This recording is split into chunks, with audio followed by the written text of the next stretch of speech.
And so the operations have continued for those folks who had no other place to go because we had to do something. Yeah. I see. So it's tough. We'll see. We'll see what next year brings, right? Yes. So Yes. we're hopeful. We're very hopeful. Mm-hmm. It's a nice campus. My daughter's done some competitions out there, so I've been there a couple times. Oh, nice. What activity for the competitions? It was Odyssey of the Mind. Oh yeah, absolutely. Yeah. Mm-hmm. They do a lot of like the regional things there. Yeah. Mm-hmm. Oh, yeah. I usually judge out there. It's fun.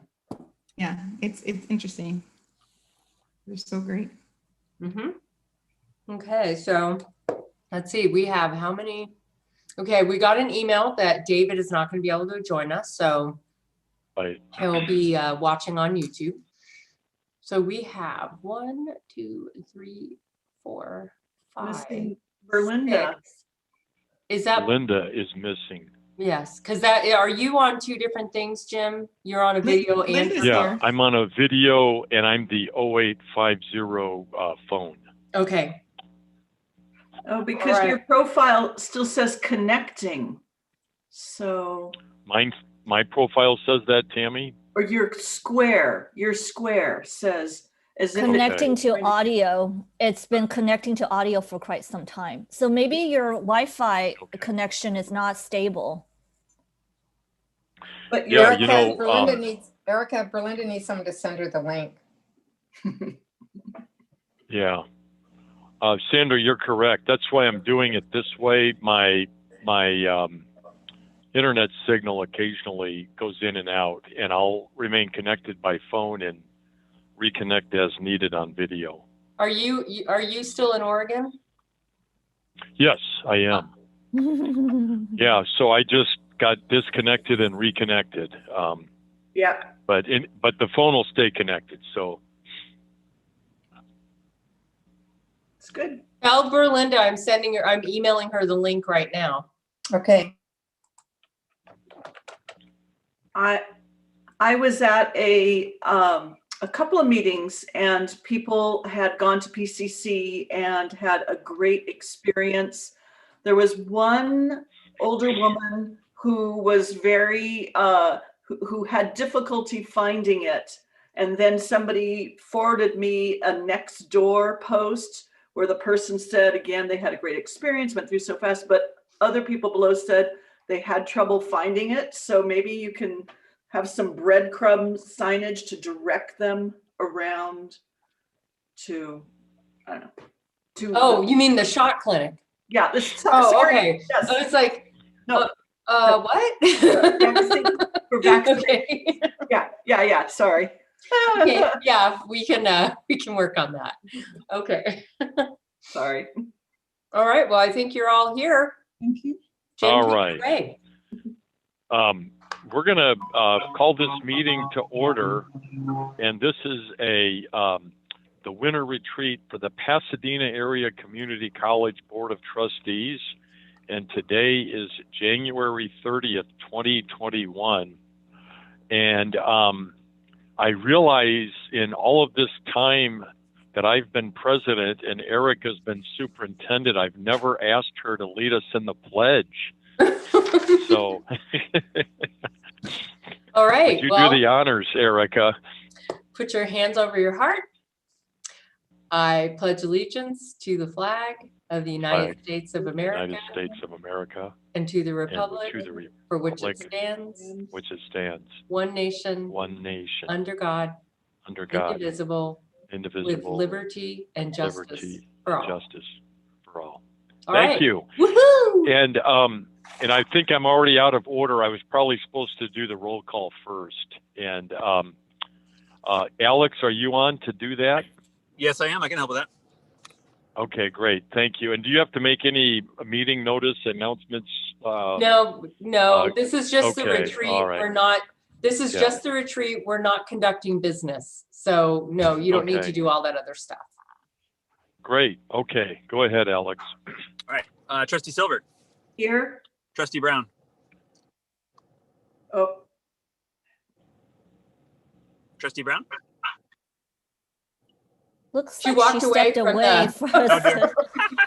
Yeah, There she is. Here she is. there she I'm is. I here. saw her I'm ceiling here. fan. Yeah. Here, Belinda's here. Hello. Trustee Chen Lau. Here. Trustee Martin. Here. Trustee Fellow. Here. Trustee Osterling. Here. Trustee Wah. Here. That's 7. Great. Okay. Thank you. I don't have the agenda up in front of me. Are we going to jump right into business with Dr. Rawl? Well, the next something thing we that, have to do before that. really what you need to do is ask Alex for public comment. Oh, okay. Do we have any public comment on non-agenda items? Or in Such general? comment. No such comments of any Okay. sort. Okay, great. All right, no public comment? All right. Okay. Anything else? Or are we ready to dive into business?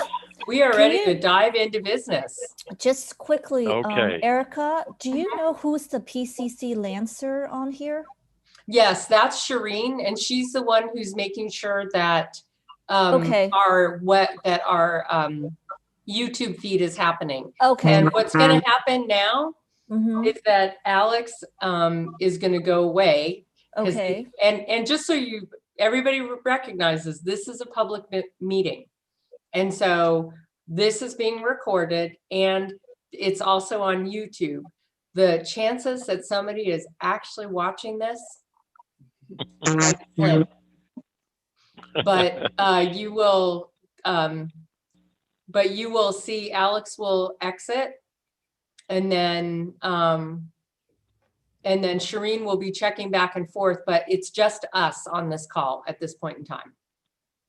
All right, and you'll be our host, right, Erica? Well, right now, Raquel is going to be the host because Alex is going to turn that over to her. And then when she's Okay. done and exits, she's going to turn it over to me. Okay. All right. So with that, I am going to turn it over to our consultant. Raquel, take it away. Awesome. Well, good afternoon, everyone. I am so excited to join you for the first part of your retreat today. I recognize and understand you'll have time after me. So keep up the good fight, right? I know sometimes it could be hard with the Zoom fatigue, especially on a weekend. So I'm just want to offer my kudos for doing the work of PCC on a weekend. And as Erica mentioned, I am Raquel Rawl. I am an assistant professor of higher education at UC Riverside. And prior to that, I was a UC Chancellor's postdoctoral fellow and an assistant professor of research at USC. I earned my bachelor's degrees from Stanford and my graduate degree, my PhD from USC in urban education policy at the Rossier School of Education. So I give a little of this to give background because I think it's important when we're having these fight on, right? That's right. Fight on, baby.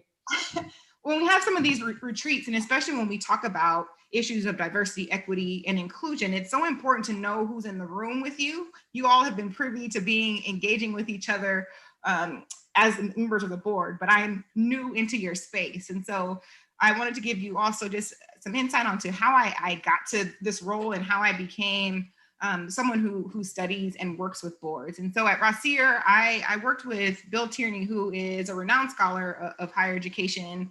And I remember going into his office one day for a meeting and he said, you know, I need you to do some work for a friend of mine. And when you get a PhD, as some of you know, it's sort of like what your advisor says, you do, right? You do those sorts of things. And little did I know that his friend was former president of USC, Steve Sample. So one day I go into the building and go into this huge emeritus office, right, where I met with Steve Sample and his wonderful assistant, Ann, at the time. And Steve really wanted to, you know, he was going towards the latter years of his life. He started to really struggle with Parkinson's and all these different things and wanted to do some work on systems of higher education and whether that was advantageous or not for larger institutions, right? Flagships to be part of those systems. And so I was set to do some of the grunt work, if you will, doing some of the research and backstory and all these different things. And as I started to read, I kept reading about these boards of higher education and these boards of trustees, boards of regents, boards of curators, directors, and all these different names, right? And I just like, this is so interesting to me. And I couldn't stop turning the pages of these old antiquated books and all these different things. And I got there and I've never looked back, right? And so in nearly a decade now, I've been studying boards, working with boards, and loving boards, right? My students sometimes laugh. I'm like, this is such an interesting topic, and governance of all these things of higher education. So I'm passionate about that. And I wanted to put that up and forward. The other reason why I'm here and why these things are important to me is stems from the fact that I have a background in where I have regularly been the only one or one of few folks who look like me, especially you can imagine in working with boards of higher education ranging from small to large. When I walk into these rooms that are normally dominated by older white men, to have me enter the room is diversity, right? Is different. And so it's important for me to frame that until you recognize that it matters to me and I understand the importance of decision making and things of that nature, right? And so really, as I continue to work in this space, I have now started to work at the intersection of governance and equity and recognizing the import and the board's role in that, right? Because all too often when we talk about equity, we're not talking about the board, right? And when we talk about the work of the board, we're not really talking about equity. And so my work has really been to bridge those things and how we can do those things. So working with boards to help them draft diversity statements, writing strategic plans, and how to maximize board structure and relationship and enhance transparency and accountability. And how do we center equity so that it isn't merely a peripheral thought, but really a core tenet of everything that we do. And that to me is the goal of what we're going to talk about and do some work today. And so I want to also stop here and give a disclaimer that this is going to be an opportunity for all of us to engage. And so we'll get as much out of it as we put in, right? Your participation is key. And I retain the right to use the Socratic method, right? And call on folks if I want to get some engagement. I think that's really important. And I use that method with my students and in different presentations, and it helps. And sometimes it's just a matter of getting that first person to go and get the ball rolling so that others feel a little bit more safe. And really practically, that's going to help us also to resist Zoom fatigue, right? When we're all in our own rooms individually, but trying to really be engaging with each other. And so that you know, and you probably have already been able to tell, is that I am the kind of presenter who is used to being able to walk around and use my hands and use all these different modalities. And so if you see all these different things, just know that I am okay, right? This is just the norm. And in Zoom, it looks a lot different. It doesn't translate as well in Zoom, right? And so I will also be monitoring the chat. If there are questions you feel more secure putting those in there as well. Otherwise, feel free to interrupt me at any point. I am not a presenter who will be thrown off by that. I actually encourage that. If you have a question at that time, you don't need to wait for me to pause, but I will have some moments where we pause. So all that out of the way now, if you also could get ready, just a scrap sheet of paper, as we're going to jump into an activity. It doesn't have to be anything that you're going to turn in or show anyone. You don't even need a lot of space on that piece of paper. Just if you're able to do a couple tallies or numbers would be great as we engage in that. And I'll give you a moment to do that. And the first part, we won't need that scrap sheet of paper, but we will in a moment. So we're going to do an activity. And I just think it sets the stage for the conversations that we're going to have. And I know that you will be doing some really intentional work around your board goals, right? So the first thing I have entitled, what do you see? Right? So I am going to read a few statements. And I want you to think about, what is the image that first comes to mind? Right? And at the end, we'll have a discussion. So just think about it. You don't have to tell me what you thought about right now. I will let you know when I want you to kind of divulge that information. Just think about what I've said, right? So if I asked you to picture someone in jail, what image comes to mind? Right? Someone in jail. If I asked you to picture a person who was the president of the United States, what image would come to mind? What about if I asked you to think about what a police officer looks like? What is the first image that comes to your mind then? If I asked you to think about someone who had AIDS, what does that person look like? What's the image that comes to your mind? What about a superstar basketball player? What image comes to mind? And again, you're just thinking on these. You don't have to write these down yet. Just think about it. I just want you to think about it. I know, Tammy, I saw some folks start writing. I'll tell you when we're going to write. I just wanted you to have it ready. You don't have to write these things down. Some of us aren't even ready for that sort of accountability yet. Just think about these things, right? What about a runway model? If I said to picture a runway model, what might that look like? An engineer. What would an engineer look like? Or a homeless person? What would a homeless person look like? A custodian? What would a custodian look like? And what about a president or a chancellor at an institution of higher education? What does that individual look like? If I then even push further and said, what does a person look like who is on a board of higher education? What does that person look like? And finally, what is a board chair? Someone who's the board chair of a board of higher education. What does that person look like? All right, so we hopefully have had some images, right? So when I asked you to picture someone in jail, is this what you thought of? Did you think of a male? How many of you thought of a person of color? Yeah. How many of you thought about a person with tattoos? Yep. Or Tattoo. someone who might be a gang member?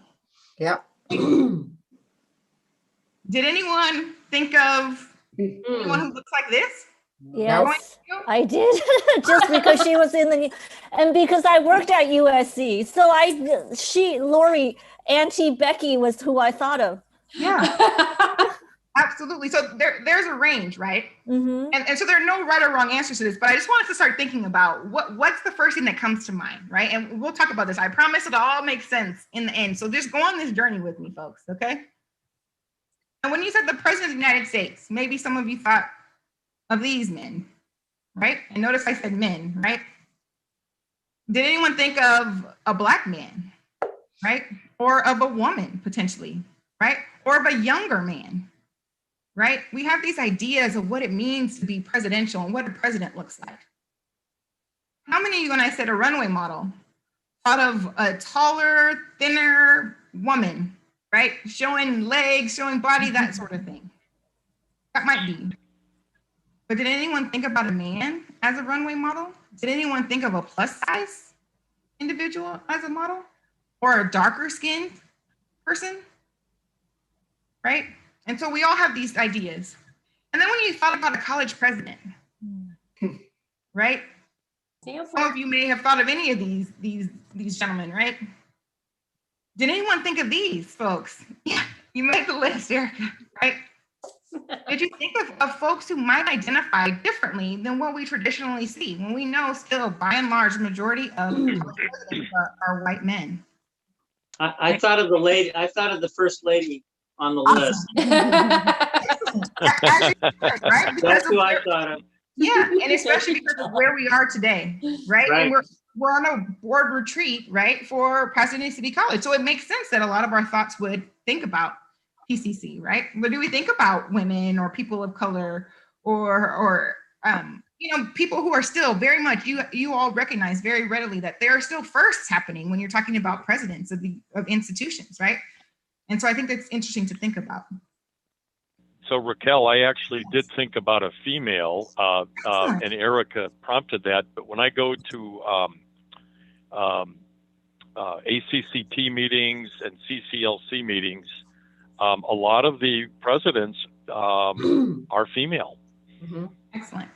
43. That's awesome. So it's about where you've been, right? Your experiences kind of shape what you would put down there, right? So that's perfect. Thanks. So one of the reasons, and let me, before I go there, let me try this another way, because some folks sometimes are like, oh, well, that's hypothetical, right? So let's think about if we bring this home, right, closer to home. So when we reflect on your normal, and this is where you need that little piece of paper for, and you're just going to jot down points to say +1 or -1 based off of what I say. So we're going to reflect on your normal, right? When I read a statement, I'll tell you whether to add or subtract a point based off of the statement that I make. So for example, if I say I ate breakfast this morning, if you ate breakfast this morning, go ahead and add a point to your list, right? That would be an example. Just if you ate breakfast, if that's true for you, you would add a point. You don't have to tell anybody that you added a point. We won't pay attention and say, oh yes, I think Berlinda made a point right there. We're not going to be scrutinizing this, right? So just do it at your leisure, right?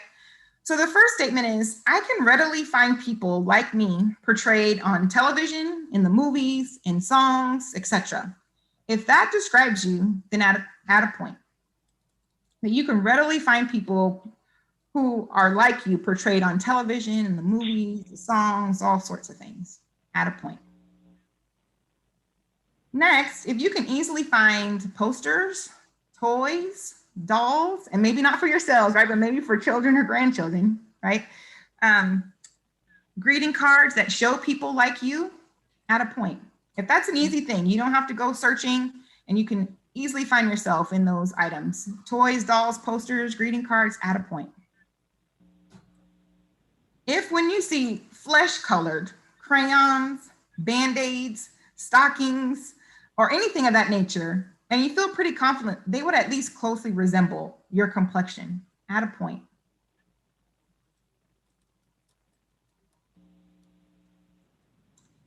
And then for the next one, there's a caveat of pre-COVID times, right? So if pre-COVID on any given day, you're more likely to be around people like yourself than people who are not like you, right? Whether that's look like you, that sort of thing. Add a point. If on a given day, you're more likely to interact in spaces with people who look like you, add a point. If your ancestors were forced to come to the United States, not by choice, subtract a point. What if they were fleeing circumstances? Yeah, let's call that a force. Okay. Let's call it, they didn't feel like they had another option. So you subtract a point. If we were digging into sociology, we would dig into that further and talk about, you know, Ogbu's idea of voluntary versus involuntary minorities. And we're not doing that today, but excellent question, Tammy, I appreciate that. So you would subtract that point. If you were ever called names because of your race, your class, your ethnicity, your gender, sexual orientation, or any other identifying marker, subtract a point.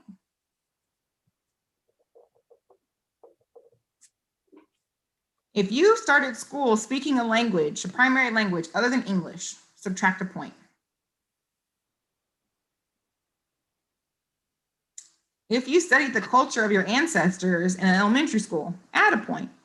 So if in elementary school you were able to study your ancestors, add a point. If you have a disability, subtract a point. If you are ever uncomfortable about a joke related to your race, ethnicity, gender, or sexual orientation, but felt unsafe to confront the situation, subtract a point.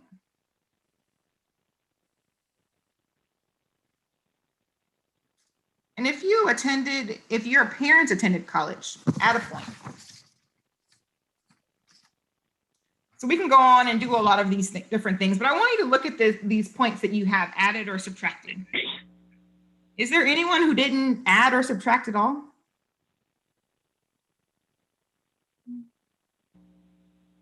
Everyone moved, right? Which is great because we all have these biases, right? We all have privileges as well, like that we're able to live throughout our lives, and you can see some of the questions span socioeconomic status, right? Country in which you were born, your race, your gender, all of these different things. And we all have all these different identities that are intersecting in all of these different ways in which you think about. So if you really interrogate and think about, you know, how do I identify? Race, ethnicity, gender, sexual orientation, ability, all of these different things, socioeconomic status, am I a first-gen student? How does that color everything that you do? Every decision that you make, right? The actions that you take, it's important to think about, right? And then finally, as we're closing this, I just want us to think about a time when you had a brush with bias, right? Maybe you demonstrated a bias, or maybe you were on the receiving end of that bias, right? Let's just take a moment of that awkward Zoom silence, right? And just think about that when that's happened in your life, if ever. And maybe you haven't had that. And think about, like, how did that make you feel? What was challenging about that situation? If that were to happen today, right? Maybe it happened when you're younger, but if that were to happen today, would anything be different? Does anyone feel led to share, or would anyone share what they thought about?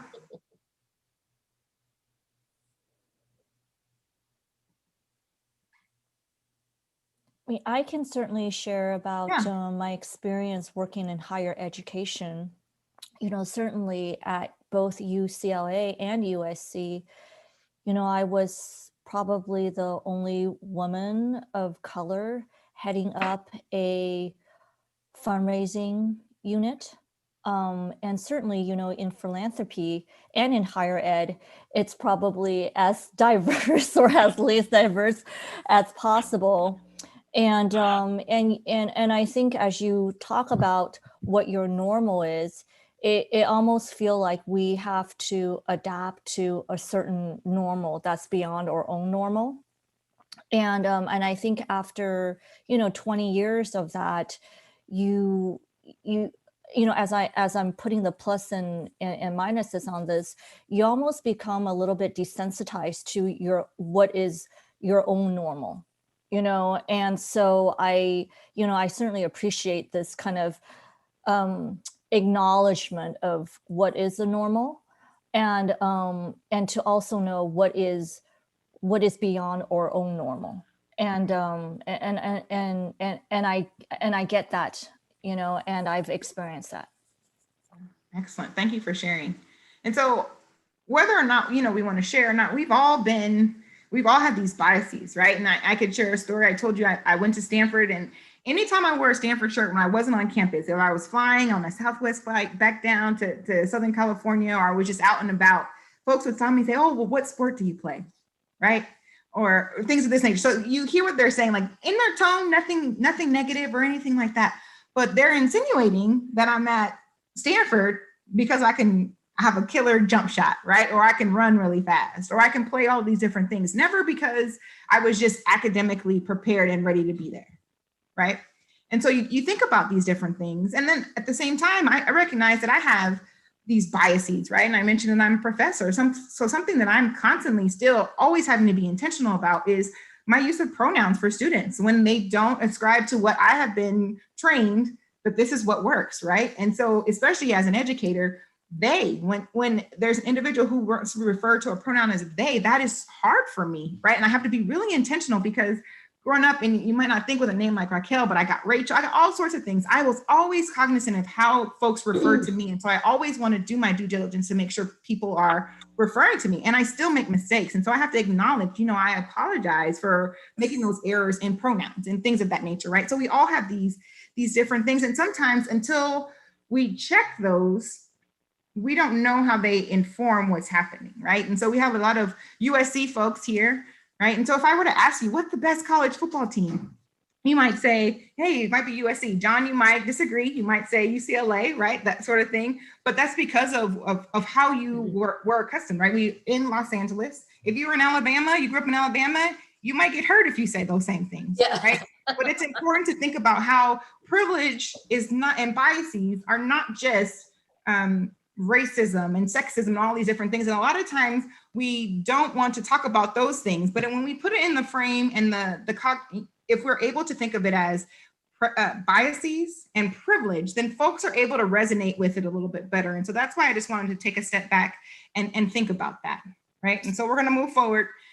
So I know some of you are uncomfortable now, but we're going to move forward and talk about these different things, you know. So it's very easy for folks when we're having these tough conversations to cross their arms and say, I'm not a racist, I'm not a sexist, I'm not elitist, I'm not all these different things. But can you say that you don't have biases? Right? Can you say that you don't have privilege? Everyone has privileges, right? Even if you might be disadvantaged in other categories, you have privileges. Right. And so it's important to think about those different things. And it matters because bias affects all of our decisions, right? All of the decisions we make on a normal course of our daily lives. And think about individuals like you who are tasked with making even more decisions that then impact larger numbers, right? And as Jennifer Eberhardt wrote in her book, Bias, right? If you have a brain, you have bias, period. No ifs, ands, buts about it, right? And if that bias is not challenged, then stereotypes are able to endure. At the same time, we have someone who, like Peggy McIntosh, who in 1988 really talked about this, unpacking this invisible knapsack of privilege, right, of white privilege. And she talks about privilege really being this invisible package of unearned assets, right, that you can count on cashing in every day. But you're meant to be oblivious to it, So if you're able to walk about and live your life and not worry about some of these things that other people do, it's because you're privileged, right? And so our opening activity was geared at giving us time to reflect on the ways in which we have all been and continue to be affected by bias and privilege. And your room board necessarily means you have to check those unconscious biases daily, all the time, and recognize the situations in which that unconscious bias really manifests. And even more so now in the pandemic, because our move to remote learning and COVID-19 has really amplified privilege and disadvantage in many ways, right? So those who were food insecure before are maybe now even more food insecure.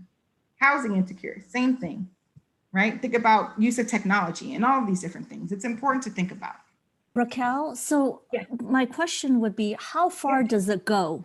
Do you know Yeah. what I mean? So at one point, someone said to me that I needed to check my ethnic privilege because being East Asian is more of a privilege, let's say, than being, South, and here I am, often the only woman of color in the room, being a working mom, and I'm thinking, and so I didn't want to be defensive about it, but at the same time, it's like, whoa, how far do we go with this? Yeah. So I think it all is nuance, right? It depends on what you're dealing with and the situation. But the most important is the takeaway that you recognize that there are other perspectives that are not there by just you being in the room, right? Mm-hmm. There are other people who might have differing opinions, they might have opposing opinions, and recognizing, have I taken the time, have we as a collective board taken the time to make sure that we inquired about and got input on some of these things that aren't represented here? There's no way that any one board, no matter if you're a board of 7 or a board of 300, could have every possible permutation of identity there, right? Mm-hmm. There's going to be something that is missing because there's so much intersectionality. There's so many different things.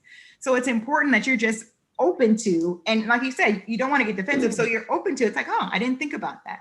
Right. Mm-hmm. And continue to think about the ways in which there's eye-opening and things that you never even thought of. Like you might think that you are the most advanced person. Like I see everything is equal. I do all these right.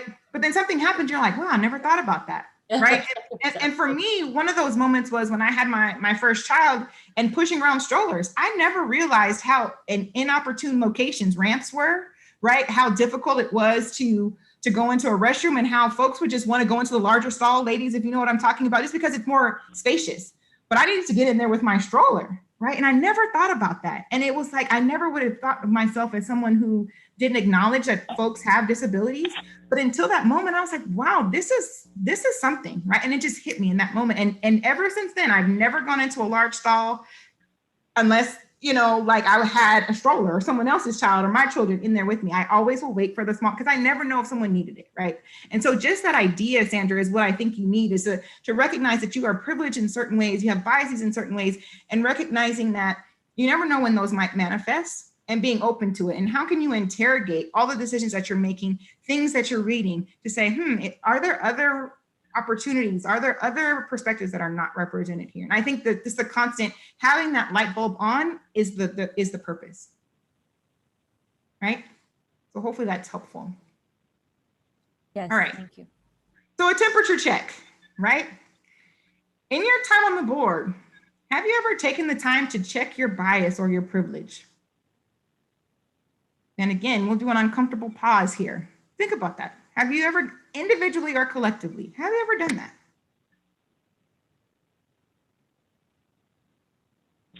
Raquel, just a clarification of the word check. Like sometimes people use it to say, check your bias or privilege at the door. Yes. As opposed to, is that the context, or is it the opposite? Excellent question. So here I'm meaning check, right? And good thing it's in quotation marks, which means it's ambiguous. I can define it for myself, right? But have you ever just thought about it, taken a step back and say, okay, are there ways in which I'm seeing this differently than maybe some other individuals and other stakeholders might take it? So not leaving it at the door, but just recognizing that it informs what's happening, right? And taking a step back to say, should I be thinking about this? Is there something that I missed? Does that help? Well, Raquel, I don't think about it quite exactly that way, but when I go into board meetings, some of the things that I always recognize is that Pasadena City College is one of the most diverse student bodies of any college in the state and the nation, and our district we serve is very diverse. And you know, we on the board are here to help serve the community and the students, and so I just always remind myself I have to think about who we're serving, and it is that diverse group of people, you know, and diverse in terms of ethnicity, but also diverse in terms of wealth versus poverty. We have quite a range that way as well. And so I do think about that as we make decisions about who we're serving. Excellent. So then by my definition, you would be a yes. You would be a strong yes in this column, right? And so that's great. But oftentimes we don't think about that, right? And so I think it's important that we center that, and we're constantly thinking about every decision, because sometimes I work with boards and they're like, oh, that's not really an equity decision, right? We're just talking about tuition. And I'm like, well, how is that not an equity decision, right? If we're increasing tuition or if we're changing these things, there are going to be maybe some students that we're pricing out. And are we pricing out those students who have already been historically underrepresented in higher education, who have already had problems with access, right? Based off of what's been built into our systemic structure. So that's wonderful. Great. Anybody else? All right, we'll keep rolling. Oh, Berlinda. Oh, sorry. Go ahead, Berlinda. I do appreciate this. This is very good. And it is actually a very sensitive area because it is very easy to fall into that category where you don't think of certain people because you could be not aware that you are really utilizing a privileged standpoint, or you're just biased. I think this is a very, very good point.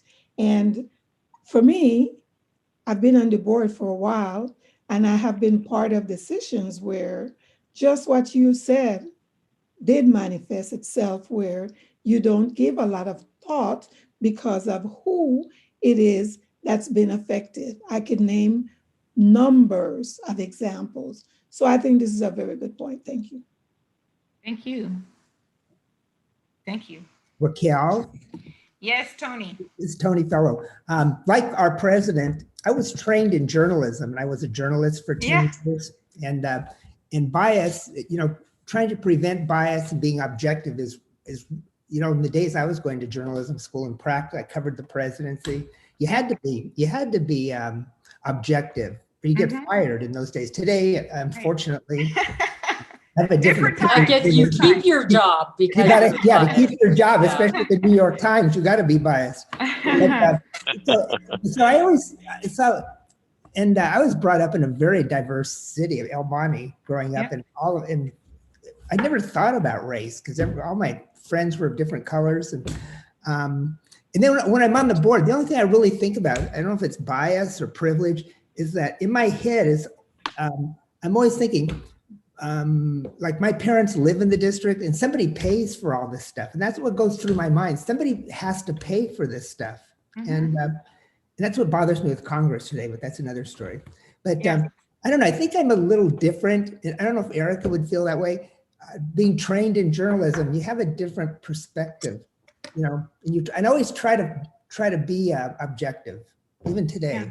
But no, go ahead, Eric. I'm sorry. Well, I was trained in journalism, history, and anthropology, and so primarily in history and anthropology. And you know, I go back to, even though he was massively biased, I'm still going to use Claude Lévi-Strauss, you know, the French anthropologist, as an example, because in his theories of, you know, structures of the human mind, he talked about how it is impossible for humans not to categorize things along, you know, in terms of prioritization. So the example I always give when I teach this class is, you know, if you look at a table and a chair, even something as innocuous as a table and a chair, all of us have decided which one is better, which one is on the hierarchy. So for me, the table is above the chair because the table is more useful. You can sit on it, you can lay down on it, you can write on it. And that's what's out there for everything else. So on the one hand, we celebrate difference and we really embrace the idea of celebrating difference. However, in the human mind, it is impossible to celebrate difference and actually achieve equality, because we cannot separate out that no matter what we do, we're going to prioritize things in order. So the question in my mind with bias and trying to be as objective, and I always qualify it as objective as possible, is to really think about, okay, in my mind, what's my hierarchy? How am I prioritizing, and what does that mean? And how am I going to act, how am I going to act upon that? And I think that comes from that kind of academic background and the kind of work that we do. Right. And I think those, that reporting and all of those different backgrounds are so important because they put you in a position where you're wanting to ask these questions, as opposed to a lot of times boards, right, will be on the receiving end. They wait for information to come to them, right, and that sort of thing. But when you're talking about being a journalist, you're going to seek these questions. You're going to ask these questions. You want to find the information, right? And so what are the ways in which the board, right, and not to say that the board is supposed to be doing all of these different things, but they can ask questions, and we'll get into that a little bit later, but that is one of the number one ways in which you really help to move the needle with respect to equity as a board, is asking questions. What does this mean? Who's supposed to do this? How can we hold them accountable? And so I think that process of inquiry that you mentioned, Tony, is really important. It's an asset, right? When you're in this space. Excellent. So you all are an engaging group. Love it. All right. So this is what we're going to talk about. And I'll be with you till about 3 o'clock, and then you can go on and keep the party going without me. But I'm just going to set the stage a little bit more about the why, right? Why the boards have a role and need to play that role in equity, how we do that. And we're going to talk some specifics about PCC and the application of that as you set yourselves up to do your board goals and things of that nature. And then we'll leave some time for Q&A, but definitely continue to have them come up if they come up before that. So that's Raquel, the plan. that was to the point of when we talk about, certainly diversity and, I hear folks say, well, it's not as much as it's about race, it's about other opinions as well. And then you also come across, folks who say, well, I don't see color, or I don't see, and it's not, you hear this everywhere, right? So how do you respond, when you do have that, statement that, I see everybody equally, or that, everyone is important to me, and, how do you respond to that? Yeah, so data, a lot of ways. And so it depends. So when I work with boards, whether I'm doing like a long-term kind of work with them or short-term, so I would look at the data, right? And PCC has some of these things disaggregated by where there are gaps, right? So if we do treat everyone the same and all these different things, well, so why are our outcomes not the same, right? If everyone is supposed to, if it really is, what we want to be is equal and not equitable. And that's why, the term is shifted to equitable, because everyone doesn't need the same thing. Folks are in different places and need different things in order to be successful, right? So you push back on those things and you look at the data, right? Because even if folks will not get on the train about equity and all these different things, numbers speak, right? And so they say a lot. So I turn them to the numbers. We do activities such as, one we started off with, just kind of like, oh, I never thought of it in that way. That's really important. Some case studies, right? And then bringing in, infusing in different voices to help them to see that. And we also just think about how we can shift the language, right? How we think about that when folks say, I don't see this. And it's like, well, then you're missing it. Why can't you see everything, right? We want you to see it. That's the point. We want you to see it, because without seeing it, you're going to miss it. You're going to miss what needs to happen, right? Because there are different privilege by all these things that manifest because of the differences that we are. And what you're saying is absolutely right. A lot of times we get held on, and a lot of folks think only about race. And that's the reason why I want folks to understand it's not just about race, it's all these different things, right? Like our country has a long-standing history with race, and that's why it takes center stage a lot of times. But we're not just talking about, and that conversation has necessarily, evolved to a number of different things, right? And even if you're talking about race, you're not just talking about, like if I use myself as an example, I'm just not Black, right? I'm a Black female, right? I'm a Black female who's a mother, who's a professor. I have all these different identities that I also present. And so I think it's important for us to understand that. And really it comes to the place, right? So when you're looking at PCC, what does equity mean for us? What does that look like for us? And thinking about in your numbers and talking about, there are a lot of foster youth, right, that you engage with, or veteran students and things of that nature, where other institutions don't have that, right? And so what does that mean for us when we're talking about equity, and being really clear about who our population is, not just for students, but for staff, for faculty, for leadership, administration, that community in which we are in, right? Those things all matter. So I think it's important to meet those folks where they are, make them feel welcome, because the worst thing we can do too is like, no, you've got it all wrong, right? And you can't do that. You have to engage in these conversations, because sometimes folks just don't know. And if you're not patient with them and have those conversations, then you'll never be able to move the needle. And so I think it's really important to think about that and make sure that you're understanding exactly what they're saying. And then hopefully you're able to engage in a dialogue in which you both can move forward with understanding of what the other person is thinking about. All right. So we're going to talk about the why, right? And so I think it's important that we have these three acknowledgements of why this is important, right? Because right now, some of you, like I mentioned before, might be uncomfortable and you can't wait for this part to be over, or you might be excited because we never had these conversations before. Or some of you might be in the middle because you're like, yeah, it's fine. We can do this. I'm not uncomfortable, right? But the reality of it is we need all those perspectives, and it's really important that everyone feel like they have a voice and be able to be part of that conversation. And so regardless of how uncomfortable or inconvenient that conversation might be, it needs to happen. And so these three challenges that we have is really this challenge of yesterday, right? And so first I say yesterday because folks don't understand why issues, sometimes they don't understand why issues of diversity, equity, and inclusion are so prevalent today. Like, why does this even matter? Why is everyone talking about this all the time? Everyone can vote. We've had our first Black president. We have our first female vice president. And while you can't marry in every state openly, right, there are places where you can be with a partner of the same sex, and everyone can get a job if they just work hard and do all these different things. And there are so many opportunities. And of course, I treat everyone with respect. I never look down on anyone. I never want to cross the street with someone's coming, they look scary or sketchy, right? That never happens to me, right? But what we need to acknowledge is that what we're battling today comes from a long history of inequity, comes from a long history of an exclusionary past in which we're entrenched today, right? So yes, we've made a lot of progress.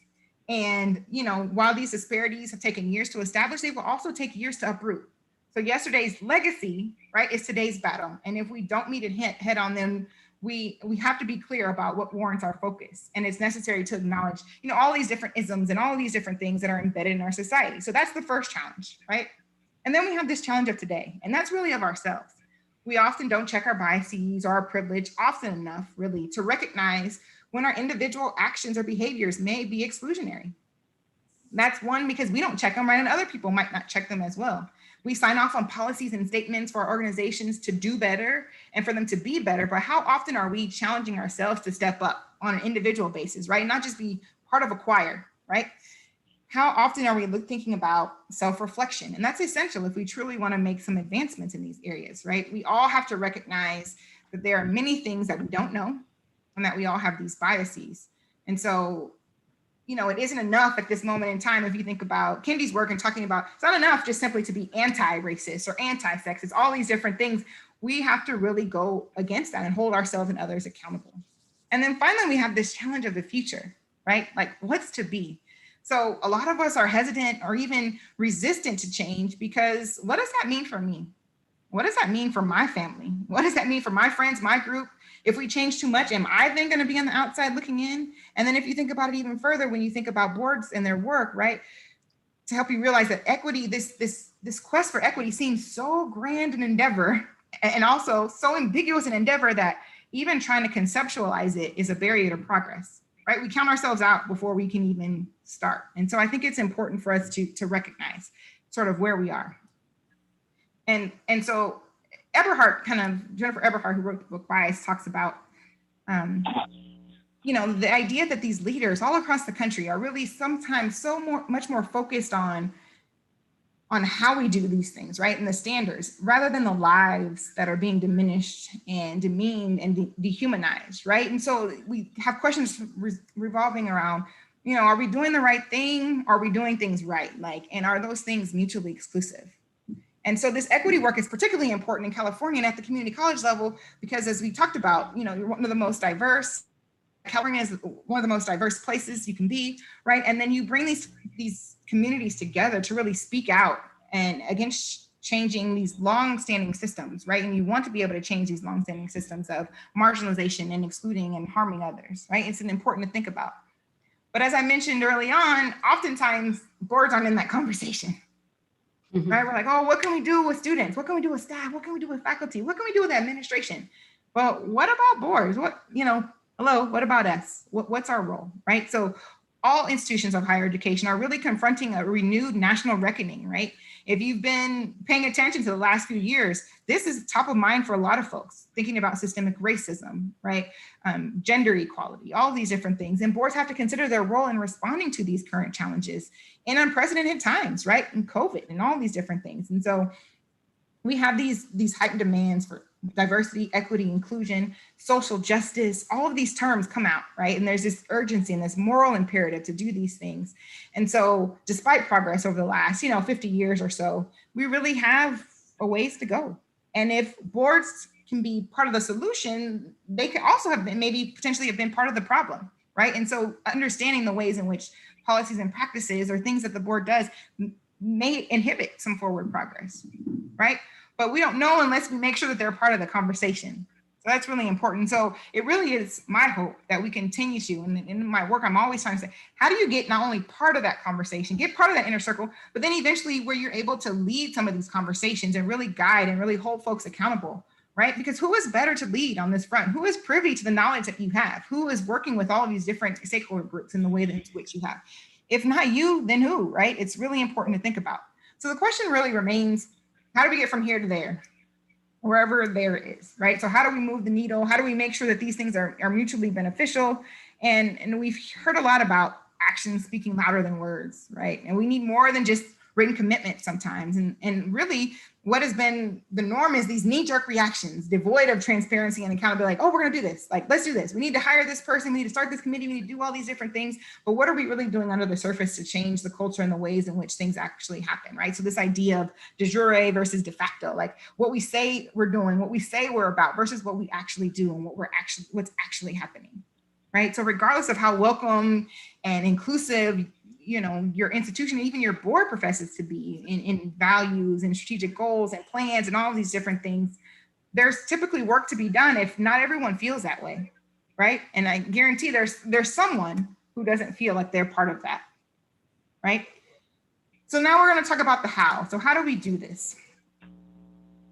And it's important to think that we want to start with understanding, right? So these are a lot of words that maybe you've come across or you heard of, but understanding is important.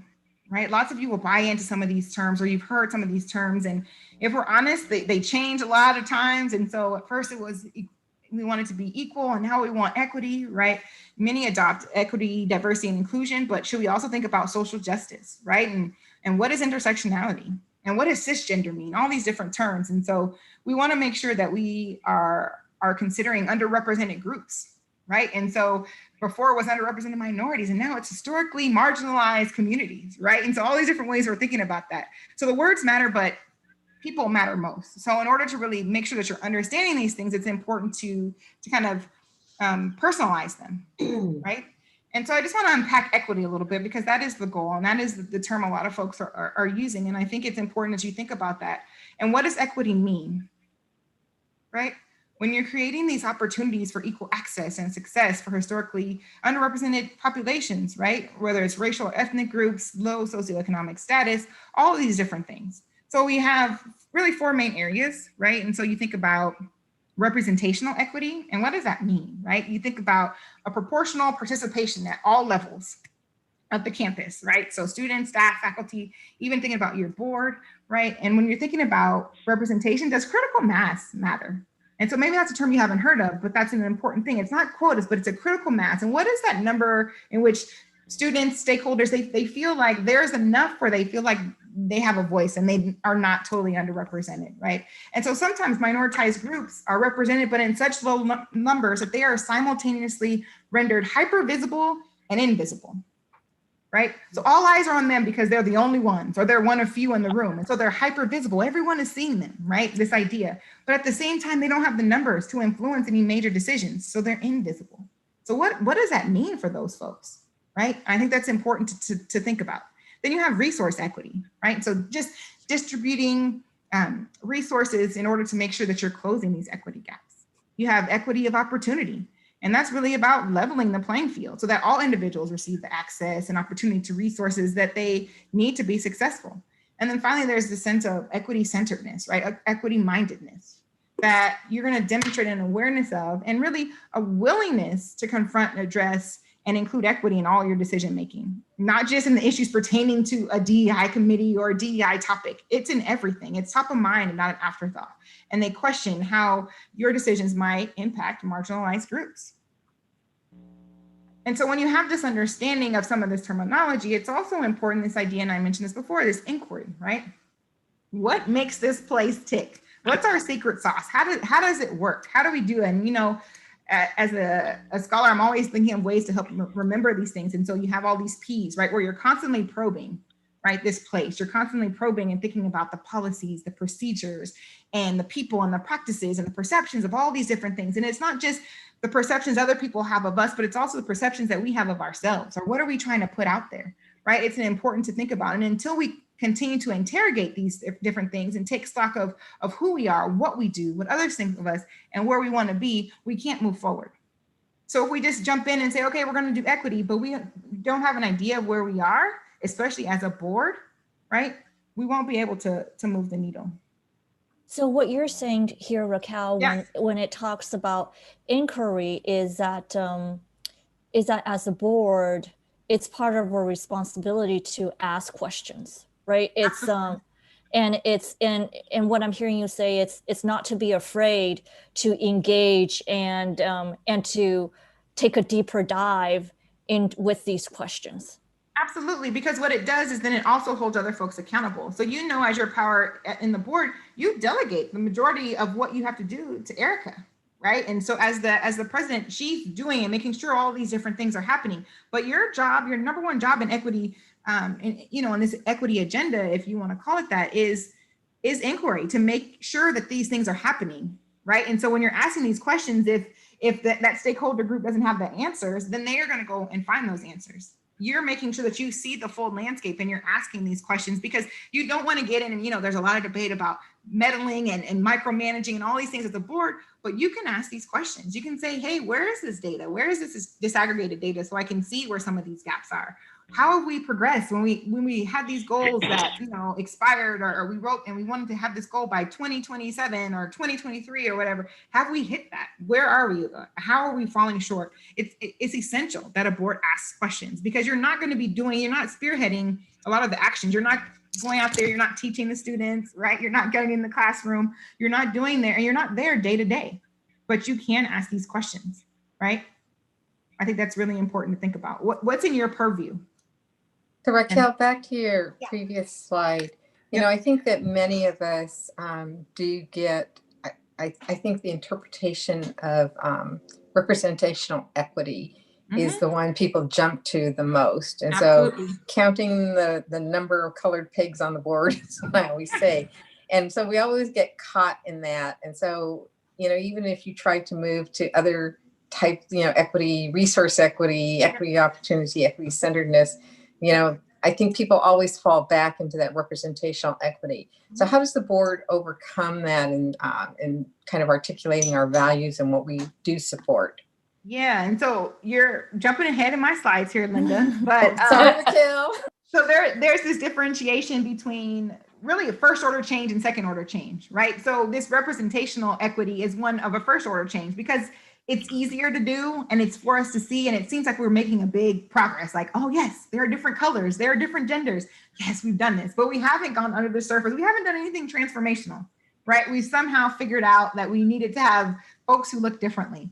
And while it could be a necessary means to get to where we want to be, it's in of itself, it's insufficient, right? And so we'll talk about that in a little bit, but we have to move past this first order, top of the surface, putting a Band-Aid on something that needs to be broken and reset. Like we need to reset the way things are happening. So Can I ask you another question? Yeah, of course. So one of the things that came up, and actually it was our student trustee when we were talking in the DEI committees, and we talked about the intersectionality and really looking at all different forms. And I kind of brought this up, the statewide committee, when we're adopting an equity DEI resolution.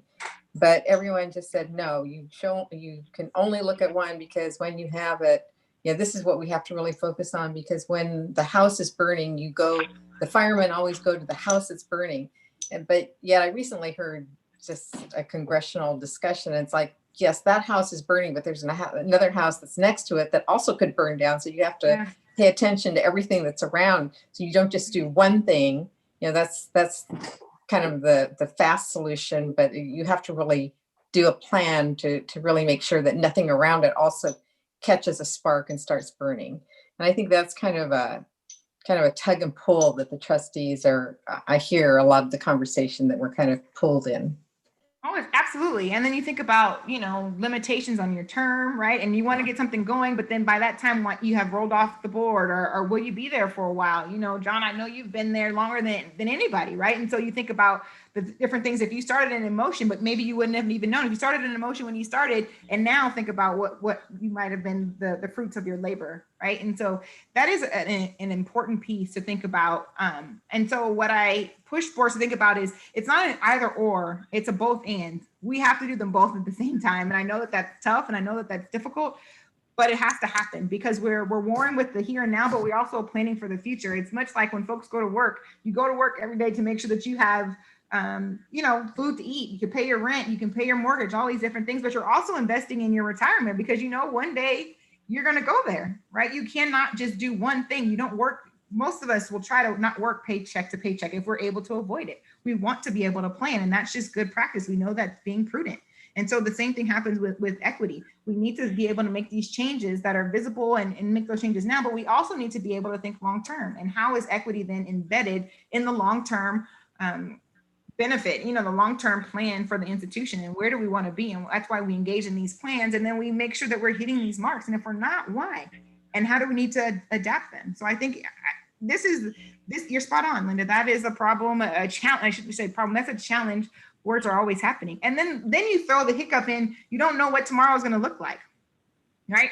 So today on your campus, it might be the disparities might be really stark based off of race and ethnicity, but tomorrow it's based off of something else. So how can you be agile enough to be able to adapt those? And the thought is that if you make sure you have these policies and practices in place, then you'll be able to apply them in different ways, right? And I think that's really important to think about. Well, part of what I'm thinking too, Raquel, is that underlying of this is trust, right? That different stakeholders have to trust that the board and the administration is committed to this in a way that nurtures that trust. And so that comes down to whether it's a board culture or the organization culture, because a lot of these questions come up because there's not that glue of trust at this point. Absolutely. It's if you all have ever read this idea of Stanley Fish's book, it's like it's a really interesting book, but it's kind of like, he said there's three things: do your job, don't let anyone else do your job, and then don't do anyone else's job. So you have this sense of, if everyone did what they were supposed to do and no one went outside their lanes, then we would be more efficient, we would be more effective. And it's exactly what you're saying, Sandra, right? Like, you want to be able to trust that everyone is doing what they need to do. Like on a team, if you're thinking about, an analogy with sports, everyone cannot be the center, right? We need somebody to be the point guard. We need someone to play all these different roles, and only working together will we be able to be successful. And I think that's really important to think about. So the trust is key, right? That communication is key. Transparency is essential for that. Accountability is essential. So all of those different things. And it takes time. But as a board, and especially folks who are able to be reelected, right, into a position, you're able to keep that consistency, especially when you know students come in and out. You have students who are PCC students, but also students at LACC, you know, all these different campuses. So they may come and go, but you could be a mainstay, right? Someone that is there for longer and give some semblance of that balance and be able to extend that trust and really model that trust for other groups. But yes, Belinda. Thank you. So when I think of equity, I definitely know that representational equity is necessary, but I also think that when we talk about equity, which goes a long way from the disproportionate students that they may and will need a little more resource to get from point A to point B, when we talk about equity centeredness, it also really requires we're talking about finances now, and equity opportunities. All those have a place, and in order for us to achieve it, we're going to have to look at our budget, and we're going to have to look at pretty much everything. How do we provide more resources for these students to get from point A to point B? We go down to, earlier we talked about the faculty and how many things will have to be restructured. So what can you tell us to enable us to get all of these four corners? Because the talk, and I think most people would say, well, talk is cheap. That's true. So, and we all embrace the idea, yes, we're doing all we can, but in order to move from one point to another, it's going to take more than just a talk. It's going to take really budget. It's going to take more people. It's going to take all that good stuff. So could you give us an idea of how best, or what examples would you suggest for us to do this? Yeah, so everyone has maybe had a sneak peek of my slides and all these different things. So Sorry. that's something that we get to as well. And, you know, yielding resources, I think is a really important thing. And that is one of, you know, a best practice that boards have used. But you're absolutely right. If you don't yield resources, and that's finances, right? That's also personnel, that's also time to address some of these things. You won't be able to change any of the ways in which these things have happened. And it's that saying, like, you know, you show me where your money is and I'll show you what you value. It's the same thing there. If you're not putting in place, and so you asked for an example, and I'll give one here, but pipeline programs, right? Like different folks have done pipeline programs, especially at the community college level with high schools, to make sure that, you know, they're working with high schools to help students be equipped for what they're going to see in community college, so that we're not dealing with as much remediation, right? So that's a potential way in which you address these different things. And when you're thinking about equity, and it all depends on what type that you're talking about and focusing on, but there are ways in which you can model programs, right, in order for you to make sure that folks are getting to their outcome, right? And knowing that in community college, that outcome looks differently. Some folks want to transfer, some folks want to AA, some people are trying to get a trade, some people are coming back after many years of not being in school. There's so many different ways, and which is why it's imperative for the community college, especially, to be great at this. Because if you're not great at equity, who can be, right? Because you have folks who spread the gambit, right? Folks who never thought they were going to college and just like, oh, I guess I'll go, and they just showed up. Other folks who have planned this their whole lives, but other circumstances prevented them from going maybe to a different institution that they wanted to go to, and they're still there, right? And like, and there are all these different things. And so it's intentionality. I think it boils down to that. And then figuring out a ways in which, like you said, yes, how can we help to make sure that our students are successful? And by students, we also necessarily need to look at the other folks, because we know that faculty matter in that student support, right? We know that staff matter in that student support. We know that leadership and administration matter. So all these different things are our outcome. We want to see it manifest at the student level, but that means we have to pay attention to all of the facets that are happening at our institution, because they all weigh in on what's happening at the student level. But we will get to that. Thank you. Yep. So I'm going to advance some of these, and some of y'all are quiet, so be ready, because I'm calling on you. If I haven't heard your voice, I let some folks talk at first. And so, just thinking about this idea, temperature check again. So just reflect on this. When is the last time your board questioned really business as usual in board actions and roles? Have you ever just stopped to say, oh, why are we doing this? Why are we approving that? Or do we just say, yay, right? Yay, here, right? All these different things. When is the last time you questioned that, if ever, right? And I'm gonna call on John just because I know that you are the veteran of the group. And I might catch him off guard. But have there ever been times, because as someone who's been on the board longer, you really have a way to be able to give a sense of the history of the board, right? And where we've been and where you're going and all these different things. And so folks can benefit from your knowledge. But has there ever been a time that you can think of on the board in which folks question the way things were done? Like, and it's all of a sudden like, oh no, we're gonna try something different. Can you think of anything? I can think of a lot of specific issues where there's obviously a couple different sides thinking differently. Yeah. Usually our more controversial issues are like that. I'm not Can sure you if give that's us an what you're example? referencing to. I Yeah, mean, is we can there go one back, thing pick the that stands out? calendar, pick the Yeah. calendar, Academic Yes. calendar. 2 that's intersessions great. versus 1. Yeah. There's many great. topics through time that come up like that. Yeah, that's perfect. And so you think about the ways in which even something like you think about a calendar, oh, it's just a calendar, it doesn't matter. But what are the ways in which that has implications for equity and what happens and who can come and who can't come and what time our classes are offered versus what time they're not offered? And if we have working students, can they come? If we have students who are parents or single parents, like, are they able to come? Do we have childcare that's available? Are we offering our advising services only through the day hours, only 9 to 5? Or do we also have some after hours when we know some of our students are only here at nighttime, right? And so thinking about all those different things, they matter. So yeah, thank you. Thank you for that. Love to put you on the spot. So you came up with an answer, so you were ready. I appreciate that. So okay, normalize it, right? So how do we weave DEI into the everyday work of the board when we know that diversity itself, like we talked about, isn't enough? Simply having a seat at the table, right? It's not enough. It's not a remedy for, even though it might be a route to eliminating some of these biases that we have, and recognizing, I think it's an important statement to make, is that diversity does not mean inclusion. So many times folks think like, if we're diverse, we're inclusive. That is not the case. You can ask folks who may look like they are not in the majority group, and you can say, yeah, this place, there are folks who may look like me, but I don't feel like I'm included in this. And I maybe don't feel like I belong in this place, or they don't want me here, right? So it's important to think about inclusion. That's why that's an important term as well.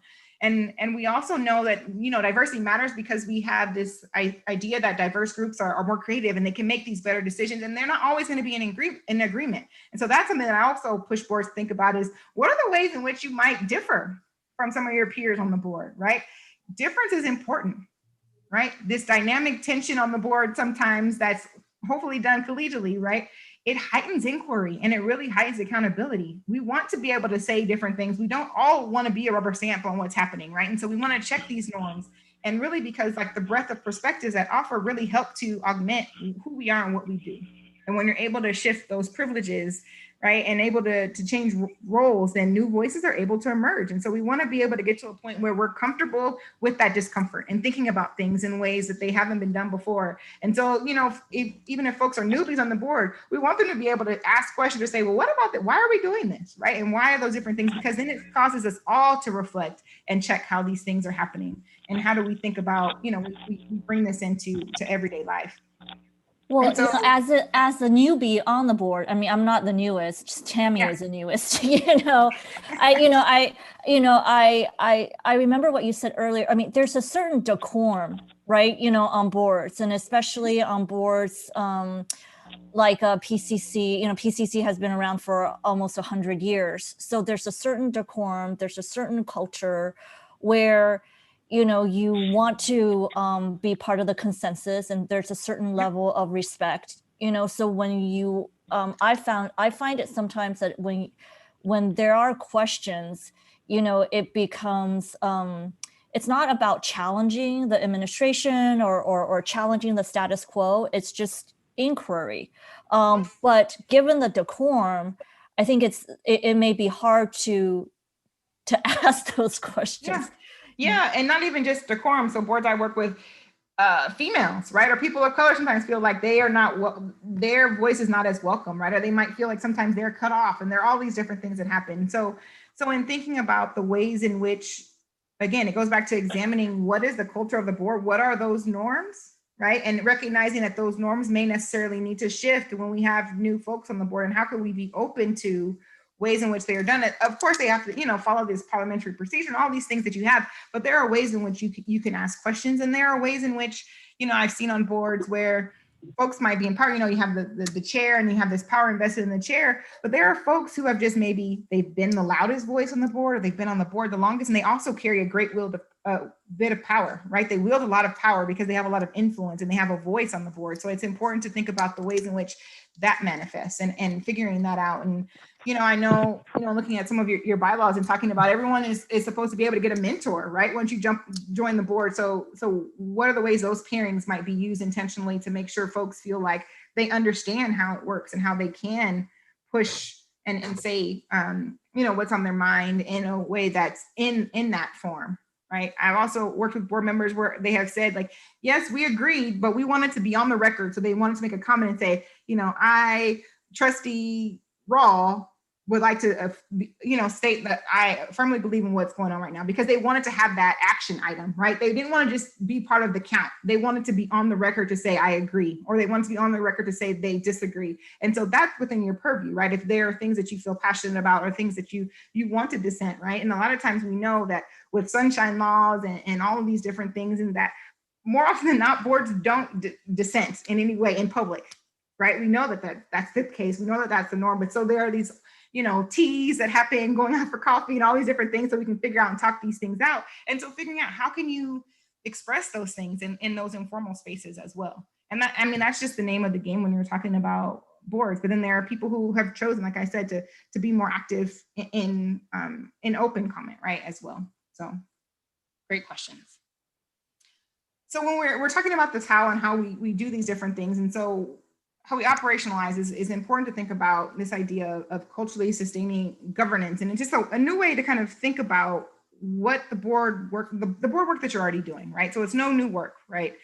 You think about when you get an update for technology, you do that, right? So if there's an update, you do that. If there's a new approach or a better approach, you work for that. And so when you think about, you have these basic fiduciary duties, you think about the duty of obedience, the duty of loyalty, and the duty of care, and all these different things. And in particular, when we're talking about equity, the duty of care is really relevant, right? It requires each of you to really think about, and the board as a whole, to make decisions that are in the best interests of your institution, right? And to serve, you want to serve and protect and preserve and enhance and all of these different things, all of the institutional assets that you have, right? And you think about for the long-term viability of the institution. So what might be better for the long-term viability of the institution than equity, right? Given this really an existential threat that is posed if we don't take these issues seriously, and keeping the board accountable for that. And it's the board's responsibility to help to mitigate the risk and think about the fiduciary implications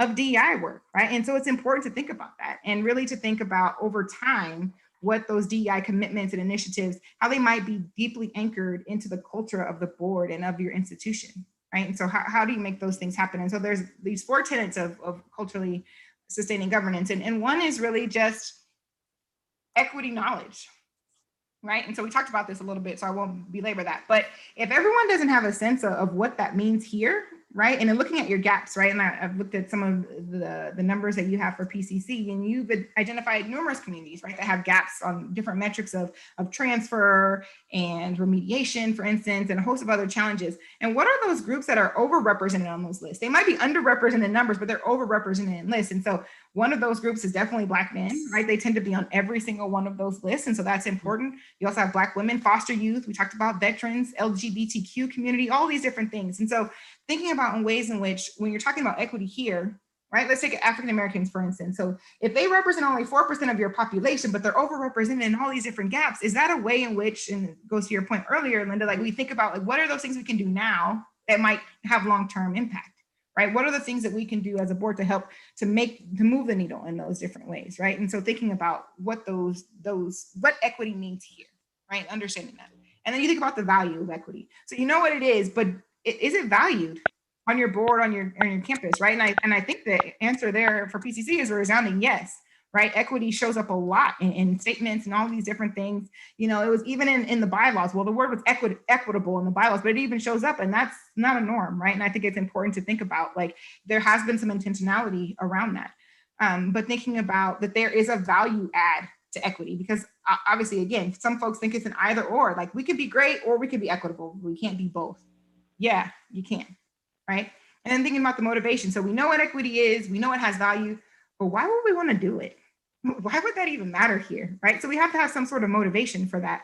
And sometimes it's just, you know, it's the good thing to do, it's the right thing to do. Sometimes it's a response to sort of this jarring awakening that we have in the community, whether that's the local community or that's the national community, things of that nature. Or it's a, you know, maybe we have one or two board members who are championing a cause, but there is a reason, may even be interest conversions, right? Thinking about Derek Bell's work, but this idea that we need to push towards equity, right? So what's that motivation? And then finally, there's this idea of social political consciousness. So we know what equity is, we know it matters, we know we need to do it. And then we have this idea of our actions can inform how it's manifests, or whether or not we actually hit that, right? And so this is like the board's ability to really critically analyze the political, social, economic forces shaping society, right? And shaping what's happening with PCC and your institution, and thinking about not having equity on the agenda, but really making equity the agenda and an integral piece of what's happening. And so I think that's really important in thinking about how trainings might be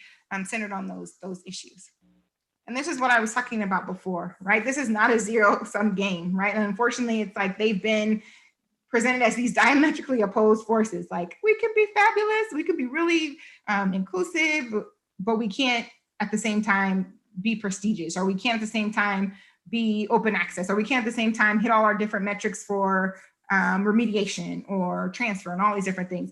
And you can, right? It needs to be one of those, like I said, a both and, not an either or environment. And that's really important because, you know, great news is that I've seen community colleges do this better than any other institution. And I've worked with some Ivy Leagues. I've worked with folks who want to be Ivy Leagues or think they're Ivy Leagues, and they really war with this because like, well, we're so great.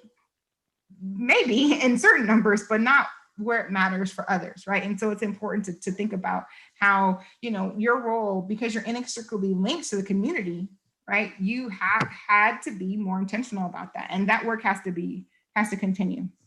And so this, Linda, is what we're talking about, this first order versus second order change, right? And so a lot of these things happen. And at present, most boards get stuck in this first order, right? They get this, there are many reasons for that, right? It's easier, the results might be more visible, it's more comfortable, it can mean a great deal without changing too much. So you don't have to change too much, but you can, you know, be more diverse, or you can say I'm hiring a new person, or I'm starting a new position, or I'm starting a new committee, and, you know, a new ad hoc committee, or whatever the case may be. And folks are like, yes, they're about equity. But that again is on the surface, right? What's happening underneath and all of these different things. And so we really want to talk about, you know, first order change. If you think about that as kind of the bark, the second order change is really the bite. What really has this lasting effect? What really is going to make the greatest impact? And so you want to make sure that there is work that you're doing that's evidence-based, that it's systematically aware, right? And so when you change many things on the surface, but don't change what's under the surface, then you're not going to be able to change much, and it won't happen. Yeah, Berlinda.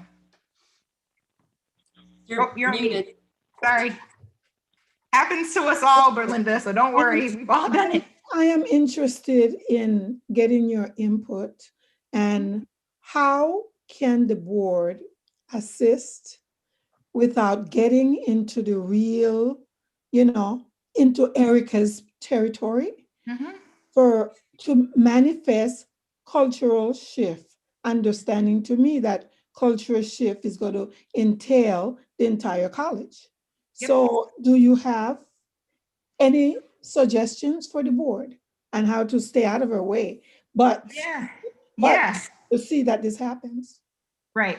So I think it goes back to what Sandra was talking about earlier, as far as this idea of trust, right? So you all were involved in the opportunity to hire Erica, right? And you saw something in her, you know that she's able to do these different things, and she's this expert in this space, right? And so you leverage her expertise in that way. But that doesn't preclude you from having conversations with her. Sometimes you might not agree on these different things, but making sure that she is the entity because she's also in a privileged position in that she works closely with you and she works closely with folks who are on the ground, right? You're not privy to that. A lot of times boards are up in the clouds here and folks don't know about what boards even do. Like if you ask most folks, they couldn't even tell you who a board member is or what a board member does, right? That sort of thing. And likewise, a lot of times boards don't know what folks on the ground do. They don't know what the faculty does or what these certain entities do. So you have to leverage Erica, who's in this pivotal position, and have that trust in her to really make those plans, right? And a lot of times what I've seen happen is that the boards will have a regular cadence with their CEO, right? And so that they are able to have that communication that is separate from board meetings, that is separate from all these different things. And yours is unique in that Erica's also secretary of the board, right? Erica, in addition to some of these different things. And sometimes that doesn't happen where the CEO is privy to some of these other things as well. And so having that regular cadence of meetings is really important to foster that trust, but also important to kind of flesh out some of these things that happen in between meetings or in between what's happening and figuring out what are our goals. And I think it goes back to first understanding where we are. And so we'll talk about it in a little bit, but the first step is really kind of what I talk about and folks have done is like an equity audit, right? And you have to lay it all out. And so you see the numbers and understand what's happening, where we have shortfalls, if that's a report or whatever the case may be, so that you see the landscape of the campus and you see all of the different areas. And that's really important. And that's under, Erica's purview, but it's in your purview to also see all of those different things and recognize and ask questions about like, oh, I see that we had this goal, but we never hit it.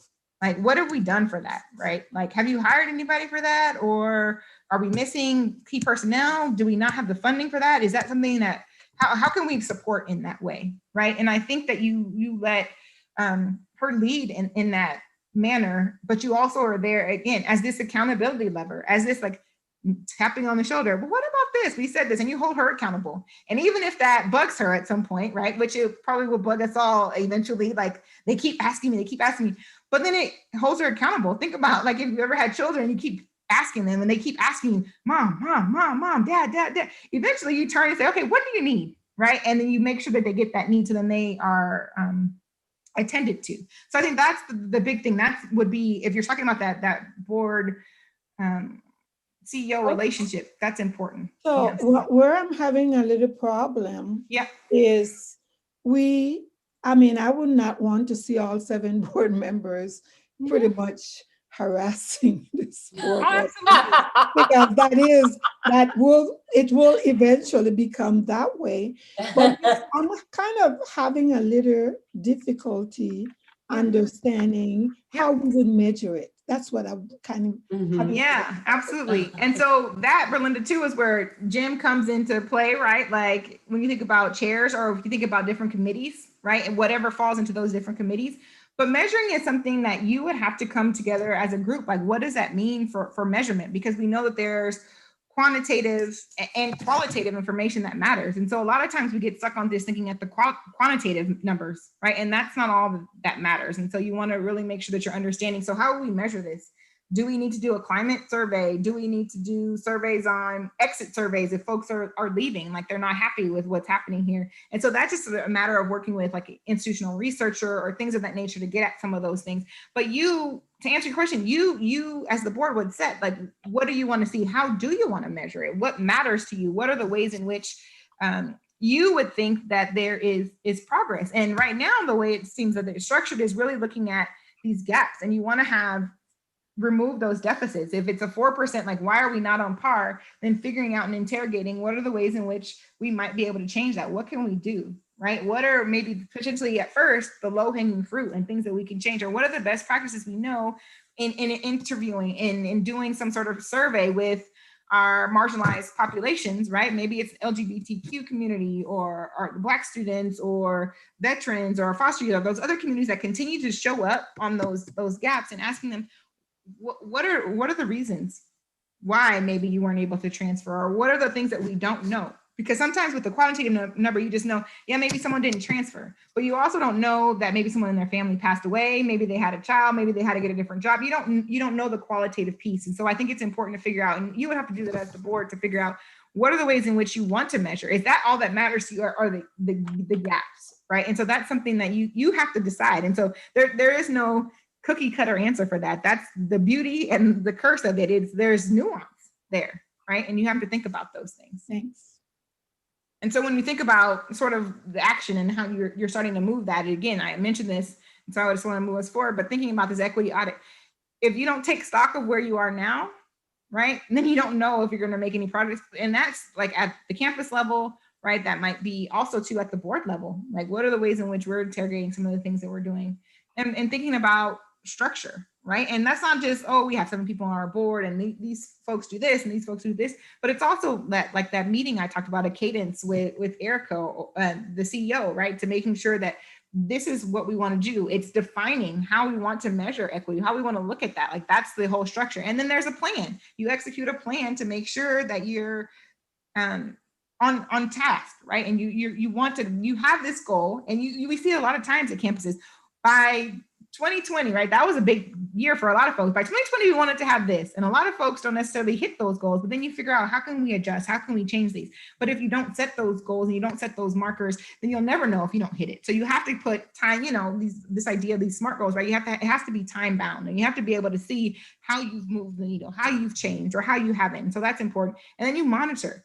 So if inquiry is one of the key pieces that the board members do, monitoring is part of that inquiry, right? This idea of assessment and accountability. It's like, how are we doing? Asking those questions, right? Looking at the data. It's like, oh yeah, we have these different things, and touting those, right? You do a great job of saying, like, we've done this, and we've moved these needles, and looking at, all the things we've done with equity on that page where you have, you even had Center for Urban Education come, and you have these different things happen at PCC. And so you need to track that progress, because it shows that you care about these, and you're not new to the game. A lot of boards are just getting on this because, oh my gosh, 2020 happened and now we have to do this. You have a history at PCC of doing a lot of this work before that, before it got popular, right? Before this was the sexy thing to do. And I think it's important to recognize that and continue to move the needle and continue to figure out how you're going to advance that work. And so those are some of the important things to do, and thinking about how you can engage collaboratively with the folks and different stakeholders on campus, right? And thinking about people at the institution, to think about how you can study really the history and how far you've come, and how different systemic structures might be preventing forward progress, right? So you have to really assess those inequities, establish some goals, determine the metrics, right? And measure the progress. So what are those metrics? And that's where you all would come in, Berlinda, and you can, get feedback on that. And then provide the needed resources. And we talked about that too, it's important. But to know that the boards can, through policies, through strategic priorities, through oversight, through declarations, all of these different things, they can advance equity goals and mission, right? In alignment with the mission of your institution. So it's important. All right, so temperature check, right? Do we understand, value, want, and actualize equity as a board?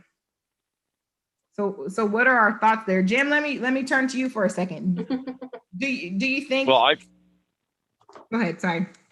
Yeah, Raquel, thank you. I think that this board individually understands what equity is. I think individually and collectively we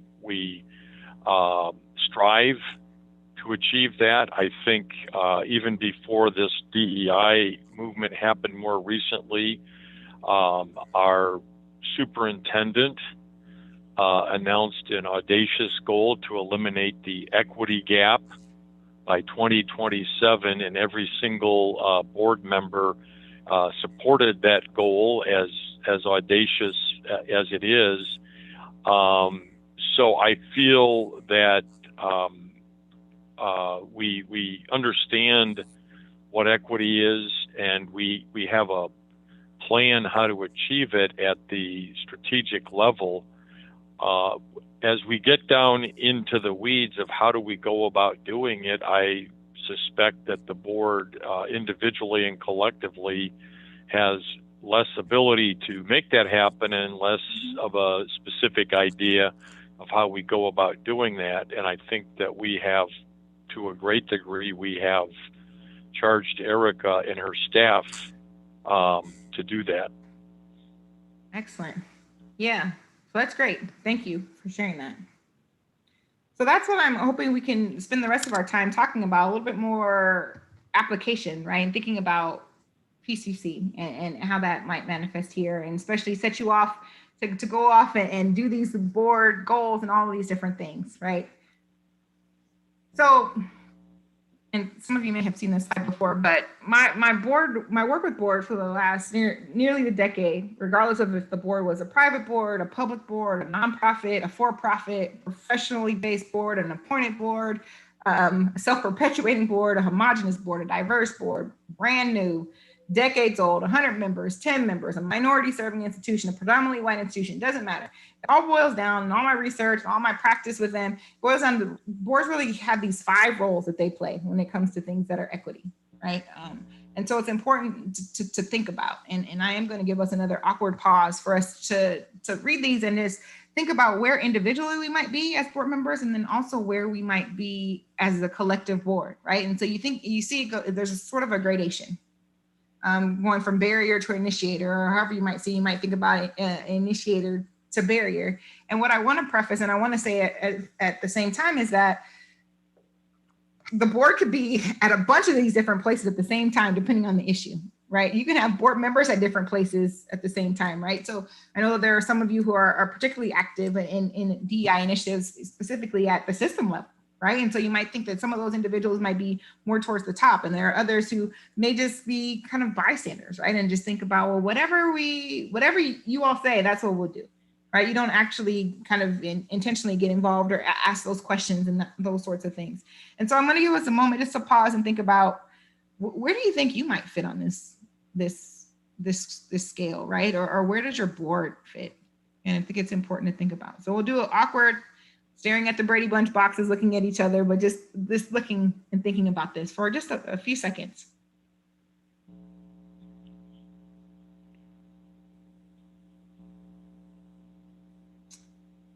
And as we do that, I'm going to just put us into 2 groups. I know breakout rooms, like, oh, we have 5.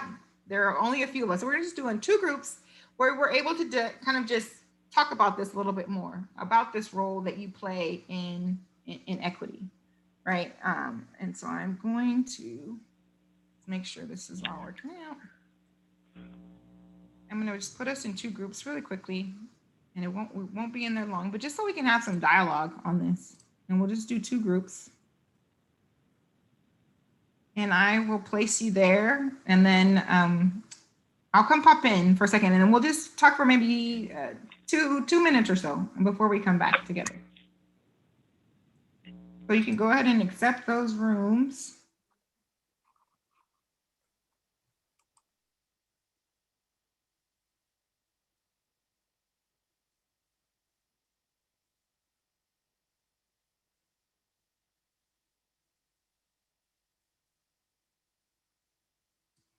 And I think this will be over here.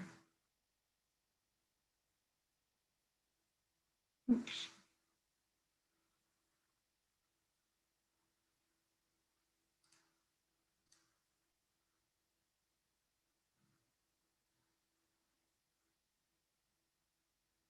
All right.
I popped out too soon, I guess.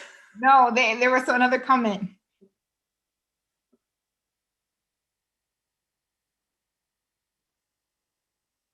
So we'll see if folks pop back in. Yeah. Hopefully no one just pressed the button to leave the meeting, and that could have also happened, because I see we have fewer. It's the Zoom world. No. By now they should know. But yeah, here we go. Yeah, I find having the breakout rooms for discussion is really helpful. So thanks for doing that, Raquel. It is. I know it's challenging though, because then you get in these great conversations. I said 2 minutes, and then everyone's engaged in these great conversations. So I'm sorry that I had to bring us back. And so I'm going to have a share if each group wants to, maybe bring one comment. But I do want to touch something that Jim was just talking about. This idea, and I'm so cognizant of it, right? This idea that boards are supposed to hire and fire a president, work on the budget, and then really just think about, the mission of the institution. But I want to push back on that and say, yes, and, right, equity is central to all those things and should be, right? And so when you think about the ways in which you hire a president, are you looking at diversity statements that this individual may have written? Are you looking at what their history is with equity in the past? And so if we don't infuse that into exactly what you're in, and remember what I talked about, it's not new work, it's just a different way of doing the work that you're tasked to do, right? Even thinking about the budget, yielding resources in an equitable way in which might speak to closing some of these gaps, right? And all these different things. When you're thinking about the mission, right? If you look at your mission and what we're about, all these different things that PCC says, they're about equity.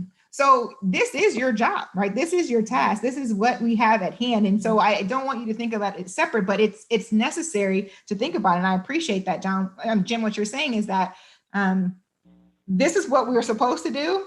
And then I said, yes, but just put the equity sauce on top of it, right? And make sure that it's in and it's working in that mix. So great point. So anyone from either of the group want to bring up anything that was,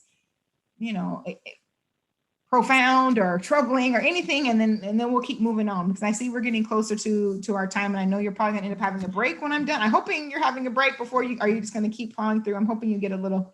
Okay, yeah. So anyone want to share? We're gonna need a bio break, definitely. I know. So, Yes, I keep water. I understand that. Yes, Berlinda. So we were talking about, I'm not sure how we got onto that, Erica, about the faculty. She said something which I sort of segue into. And we were talking about faculty. Oh, what exactly do we say, Erica? I done lost my. Well, what I was saying was that a lot of the relationship between the board and me is about you setting expectations for what you want to see happen.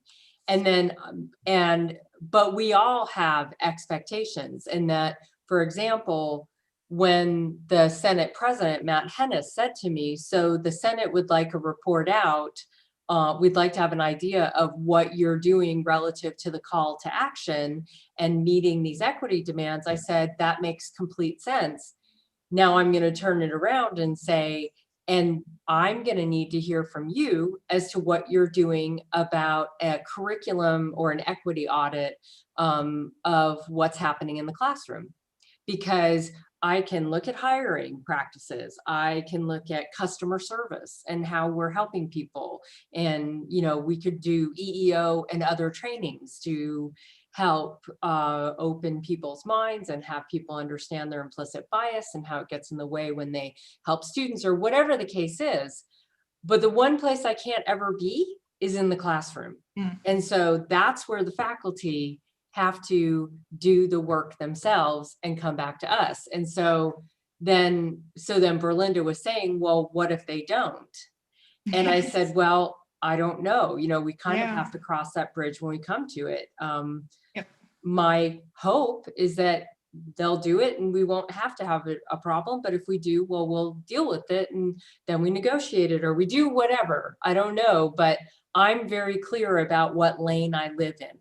Absolutely. And what I think is important is you'd be surprised if you offered the opportunity to speak with, you, Erica, or about certain aspects of these things, how open the faculty might want to be, right? They might want to say something like, hey, you're asking me, Like that idea that you're opening an opportunity, because a lot of times, research tells us that faculty feel like they are not really part of governance of the institution and what's really happening, right? They feel like oftentimes, they're kind of the ceremonial entity on there, and it's like outside of the classroom, they have no say in what's happening. And they're often the folks who know most about our students, right? Know about some of these needs, because they're getting those emails like, sorry, professor, can't turn in my paper. I don't have Wi-Fi. I don't have this, and so they're really engaged in all these different things. And so I think if there was intentionality, if there's a way, then there could be some, probing of faculty members and figuring out, it's not mandatory, but those who want to chime in. And oftentimes when folks want to chime in, as we know with evaluations, it's those people who have really positive experiences or really negative experiences. And then sometimes you have to extrapolate the middle, right? That sort of thing, those people who want to participate. But I think it's an excellent point, but you do want to get those stakeholders to not only be informing what's happening, but also have their buy-in and let them know like, hey, we care. And it builds that trust, and it goes to speak to the culture of the institution. We're not just doing these on our own. Like the board is just not making the decisions. Our superintendent is not just making these decisions. We want to make sure that you feel like your voice is present in these different ways. And I think that that's important. Tammy had her hand up. I've mentioned this before, but I love surveying faculty, students, staff. So could we develop a culture of surveying people? Have you seen that? We actually have that. We've done surveys, and we're part of the USC Center on Race Equity. And part of our involvement with the Alliance involves faculty climate surveys, student climate surveys. So we already have that on a cycle. So we do have that. But what about everybody just moved. What about, just the continual survey after every course, send a student a survey after, every semester, send the faculty a survey. They have in place. Yeah. Okay. So it might be that, if the board is not privy to some of those things, as much as you're able to or want to, Erica, to share with some of those things, like some of the questions that are being asked, and maybe it's, I still think that we should have asked this question, right? Or something of that nature. But I think the problem sometimes is that we have data, but we don't know how to get it, or we don't know how to bring it in forth, or we don't know how to speak to it in a way in which it makes sense to the board, right? And so I think that that's just a piece that you all will have to engage in.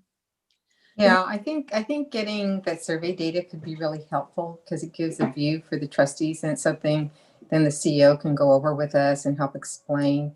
And I also think, at the statewide level, we have started to bring in stakeholders, and Academic Senate is one of the most engaged of all of our stakeholders, as well as the HR, the ACRO group. And so they have come out with lots of recommendations of how the trustees can get involved and how they want to engage with the trustees.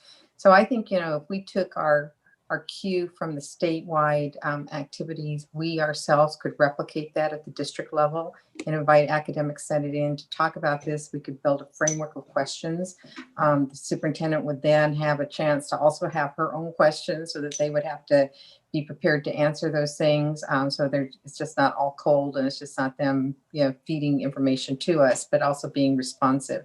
So I think it's an opportunity for us. And it's some of what we talked about in our breakout room too. So we've been working with the superintendent on getting data so that we can find, we can identify the goals and the metrics, so that we, the trustees, can also identify goals of how we help move the college forward. So I think getting more access and more of a view into that data would be really helpful for all of us. I think what what sounds like to me is looking like it may happen is an equity roundtable for PCC, where we would invite all the stakeholders. It's not a committee, it's not a task force, it will start as a roundtable, because we've talked a lot about these DEI committees at the system.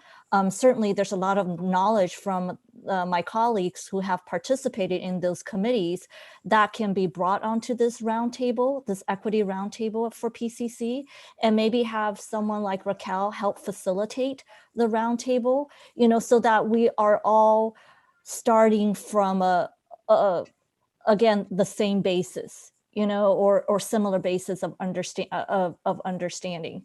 Because now I see it, you know, our colleagues are attending the DEI committee meetings at the state level, the faculty's getting trained at, you know, with another system, and Erica is, you know, she knows her stuff, you know, and so maybe having this roundtable would be an equalizer, you know, to start the conversation altogether for PCC.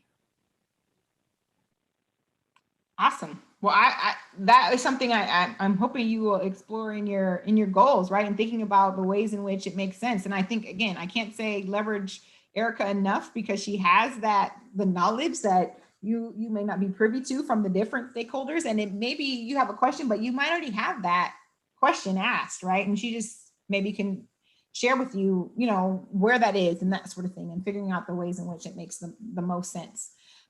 So I'm seeing that we need to stop, right? It's 3:01, but I do want to just share like 2 slides with you. And then I already have passed on these slides so you can look at them. And because we talked about some of these things, we got into it earlier.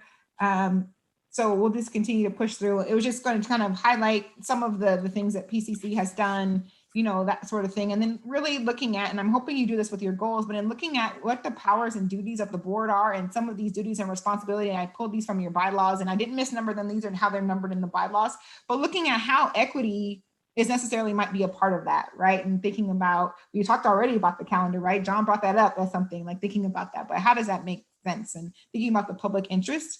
So that's what we're going to do. But some of these best practices is sort of like, you know, a DEI committee, like a standing committee. Some folks opt for ad hoc and then do a standing committee, right? Thinking about, again, how do we more closely formalize this stakeholder collaboration, which we're talking about, and Sandra was just talking about like kind of an equity roundtable, something like that. Nurturing the board, and a lot of things go into that, but definitely one is taking stock of who we are, what we're doing, and what's our culture and our norms there. And, you know, we talked about Berlinda before about applying resources. If we're not giving our time, our money, and personnel to do some of these things, we won't be able to make some of those changes. And then it has some of these ideas about some of these recommendations for what you could do, right? And it looks at some of those goals that you all have. Again, it was great to see some of these data, you know, and a lot of it is readily available if you just do some digging on PCC sites. So again, I'm going to wrap up, but the takeaway, so thinking about making equity the agenda, right? Thinking about how you diversify all aspects of the campus and not just in racial diversification, right? In all these different ways, prioritizing and normalizing equity, which is really important. Thinking about how we might be intentional, right? Even though, and I want to make sure I step on that for a second, but being intentional doesn't mean that you are meddling and getting in the weeds, just being intentional, even in your thoughts, right? And all these different things, right? Because there are places and lanes, and there's a reason why governance is shaped up the way it is, because, you know, there are different entities who should be responsible for different pieces of it, but it's important that you're intentional and introspective and thinking, again, top of mind for accountability and transparency, and recognizing that, you know, again, I'm an educator and this is how I remember things, but thinking about how you're examining data, right? Questioning inequities, understanding when you need experts that you might not know the answers to, insisting on accountability, right? That means like clear outcomes, tackling those barriers with an equity lens, and then again, yielding the resources that are necessary to make it happen.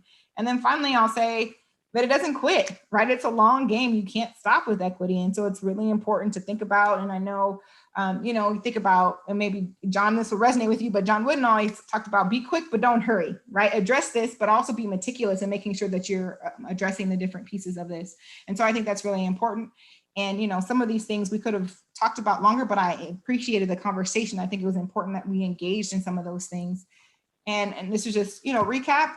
We're going to do some more questions, but we did those. And then thank you. Thank you, Raquel. We really appreciate it. Thank you, Raquel. Awesome. And I will make you, Erica, I will make you the host. Okay. Thank you so much. We really appreciate it.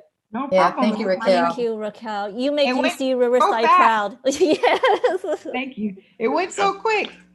It always does. Yeah, These Raquel. kinds of things always go faster than you think they are. Yeah, you were so engaging. So I appreciate that. And so let me make her. Thank you for stimulating some really good conversation. And it's actually going to assist us as we move to the next part of the board retreat. Mm-hmm. Okay. All right, you are now the Okay, host. great. I will Thank bid you. you adieu. I wish you strength and focus for these last few hours, and all the best. So thank you again Okay. for having me. I appreciate it. Thank Take care. you. Have Bye-bye. a great rest of your day. You too. Take care. Bye-bye. All right, folks. Bio break. Thank you. How many minute break? 5-minute break? Oh, 10? 10-minute break. Yes, Okay. 10 So minutes. that'll be, 10. we'll 10. Get up, reconvene walk at around. 3:15.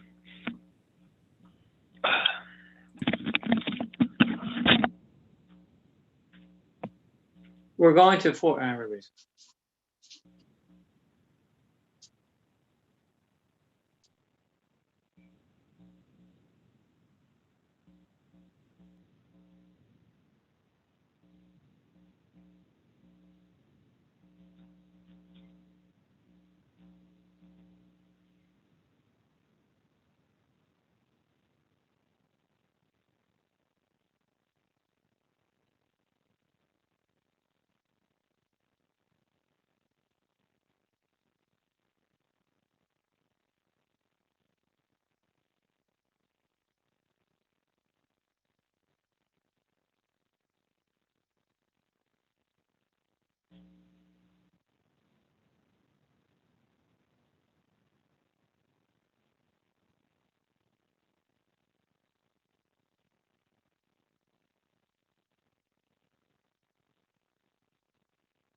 How are you doing, John?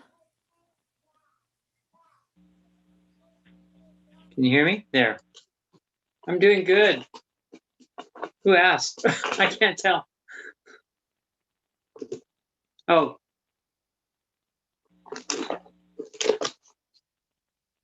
How are you all doing? Can you hear me? I'm on here and I'm visual here. Oh, I could hear you. We're good. My son's just going to the park to play some baseball. He put on his uniform, even though He's playing. Is he playing with guys or is he just no, playing? he's just playing with his dad. Oh, okay. Yeah.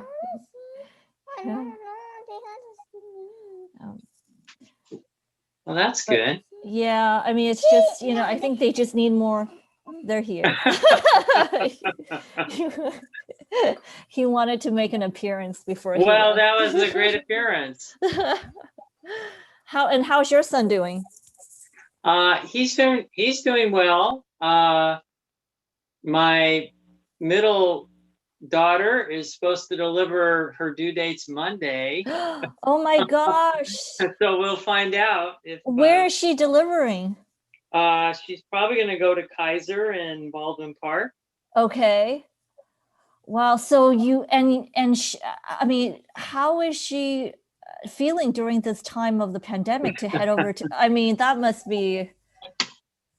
Yeah, well, when you go in, you don't come out. You know, when you go in, and hopefully her husband can go with her. You know, they're all packed up because they don't come back out until it's time to go home. It's the way they do it. So you won't be able to go to the hospital and visit. No, we won't get to see the baby until she comes home. But we're getting really close. So yes, how exciting! Is this your first grandchild? First grandchild. Wow, that's a big deal. Do you know if it's a boy or girl? Oh yeah, we know it's a girl. Oh, so sweet. Yeah. And at the little reveal party, they had a reveal party. So they're not the one that had the fireworks, right? No, our reveal party was in our backyard. Okay. It's a very low key thing. But everything came out blue because it was just for us. You know, I mean, they did one for his parents and us, and it wasn't like a lot of people. Kind of thing. It was the family, right? And everything came out blue because the first ultrasound they did, or whatever they do, they were told it was a boy. When they got to the second one, after they had told us it was a boy, they were told it was a girl. So anyway. So the reveal had the blue. Yeah, I still have blue confetti and glued to the bottom of my trash can. So. Even though it's a girl, maybe it'll be a tomboy. I don't know. Yeah. How fun! We're going through that right now, so I'll have to share your story with my son and his wife. They've been through the first 2 ultrasounds, which are still too early to tell the gender. But I'll let them know it can change. Yeah, totally. Well, it probably doesn't change, but this depends on the tech, I guess, because they were living a couple 3 weeks under the idea it was a boy and working on all the boy names. And then there was just this real reality check that it's a girl. So maybe the girl's name could be Riley or something. You know, that can be a girl and a boy name. You know. So. Yeah. Well, they'll come up with. Erica, something. what did you think of that session? Oh, I thought it was really good. Yeah. What did you think? I thought it was good. Yeah. Yeah. One thing that came out in our breakout was more data so that we can without micromanaging, we can just monitor the data. Well, I think that's what is probably what you're going to wind up focused on is data. Yeah. Yeah. I'm just looking for a piece of information I'm here. turning my video off so I can eat my nuts and you won't see me. No, I'm eating orange. I'm eating an orange. Okay, hang on. Well, it looks I know like we that's may what- have it looks like we may have another committee, right? The DEI standing committee. Well, that's up to you. Is that well, we're going to be talking about board goals, right? And I'm sure that's going to be part of the discussion for the board goals. We're Well, going to that's an 4 o'clock interesting- today, right? We go to 4 o'clock today? 5. 5. 5? I'm in trouble. Well, you know, I think I there were originally two. thought we were 12 to 4, and then I saw we were 1 to 5. Should have taken advantage of your bio break. I was up in the kitchen making tea and I had the volume here and I thought I was missing a party. Sounded so fun. Well, there was a baby reveal party for John's daughter. Oh, congratulations. John's gonna be the first. He's gonna have his first grandchild. Wow. John, this is your first coming up? He's eating now. Yeah. Yeah, another thing we've learned with Zoom, in the movies when they eat, they must take the tiniest little bites. And all Yeah. because watching people eat on Zoom, you're like, oh, no, no, no, no, no, no. There must be a Right. whole class on eating in front of a camera. Like, Yeah. oh, no. Yes. Especially in the British period dramas, right? Where they're eating all those fancy meals Right? Yeah. Yeah. Have you been binging on The and Crown? conversing. Yeah. Oh What are yeah, you- we totally binged The Crown. We're done with it. It's awesome. You liked it? Oh, that was... Yep. I did. finally binged Game of Thrones Oh. after 10 years. You know, it was Yeah. like That's not my genre. that. All right. It wasn't mine. Okay, but it's so violent anyhow. So, That's the problem for me. It's too violent. It's too violent for me. Sandra, how many seasons did that run? 6 The, or So 8. that's a lot I'm sorry. of episodes. Yeah. That's Yeah, a lot I- of Crown to episodes The to Crown. binge. Yeah. The Crown has 4, but they're filming the 5th one. I'm very excited. Game of Thrones has 8. Yes, 8. Yeah. Yeah. So I fast forwarded some because it was just so gruesome. Like I couldn't really sit and watch all that. A few years ago, we were in Dubrovnik in Croatia on a cruise, and they have this tour of Dubrovnik, which is this beautiful old European city. And one of the tours is they take you through the Game of Thrones, and they show you where they're actually really filming everything, and versus what it looks like on TV. Really? See, Yeah. that's why. So it's. Yeah. Well, I was just going to say it's the Game of Thrones tour of the old part of Dubrovnik. Yeah. That would be awesome. Okay. All right. We're starting to dream of where we'll travel. Just starting. Yeah. Yeah. I probably told everybody this. Our daughter moved to Salzburg, Austria, Labor Day, pre-COVID, and that was a great way to get out of Manhattan, and because they got hit hard, as it turned out. But anyway, we had planned 2 trips to Europe to visit her and see Europe in spring of 2020 and fall of 2020, and those are gone by the wayside. And then we're hoping fall of 2021, but I'm worried that might even still be a little too quick before things have opened up.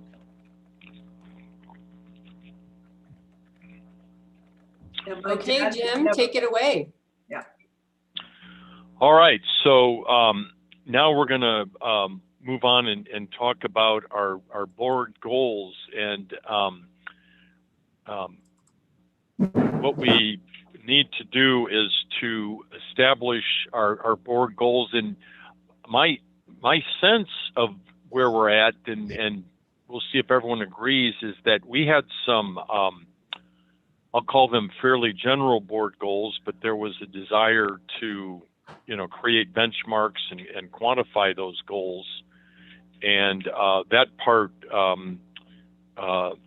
we never really worked through. And I'm interested in our board policy subcommittee, which is for Linda, and Tammy, if I'm not mistaken. If you guys, No, the ad hoc. It's the ad hoc. The ad hoc. Pardon me. The ad hoc. Excuse me. Thank you.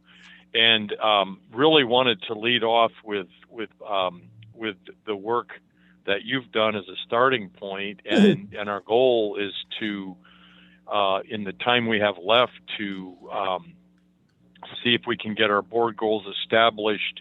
And really, this year we're more than halfway through it, so we're going to be focusing on setting our goals for the next upcoming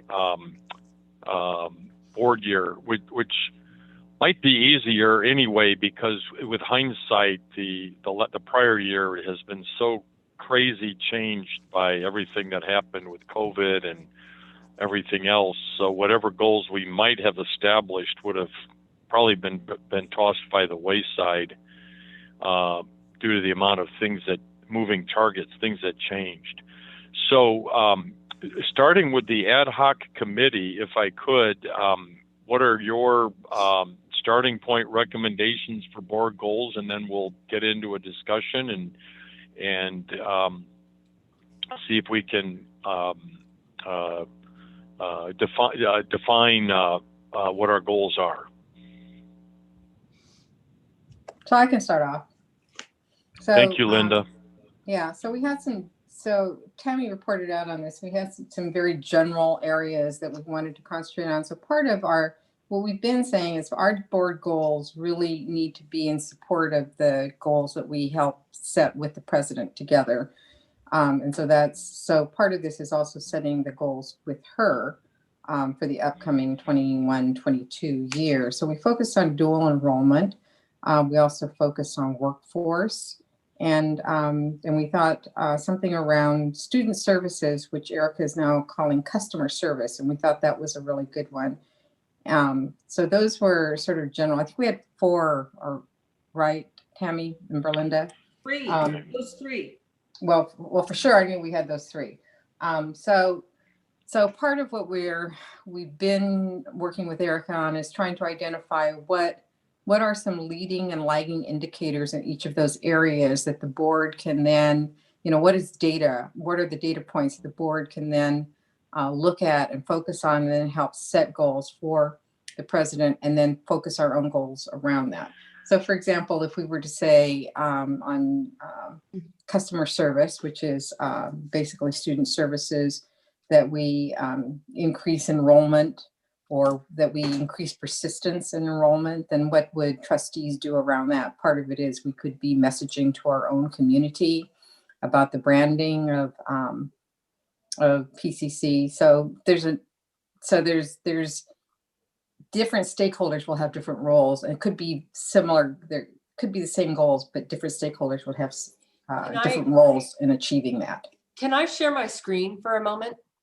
Yeah, that would yes, be good. Please and then do. Also, we need to talk and Linda, while she's doing that, I have dual enrollment, I have customer service / student services, and what was the third item? Workforce. Got it. Okay.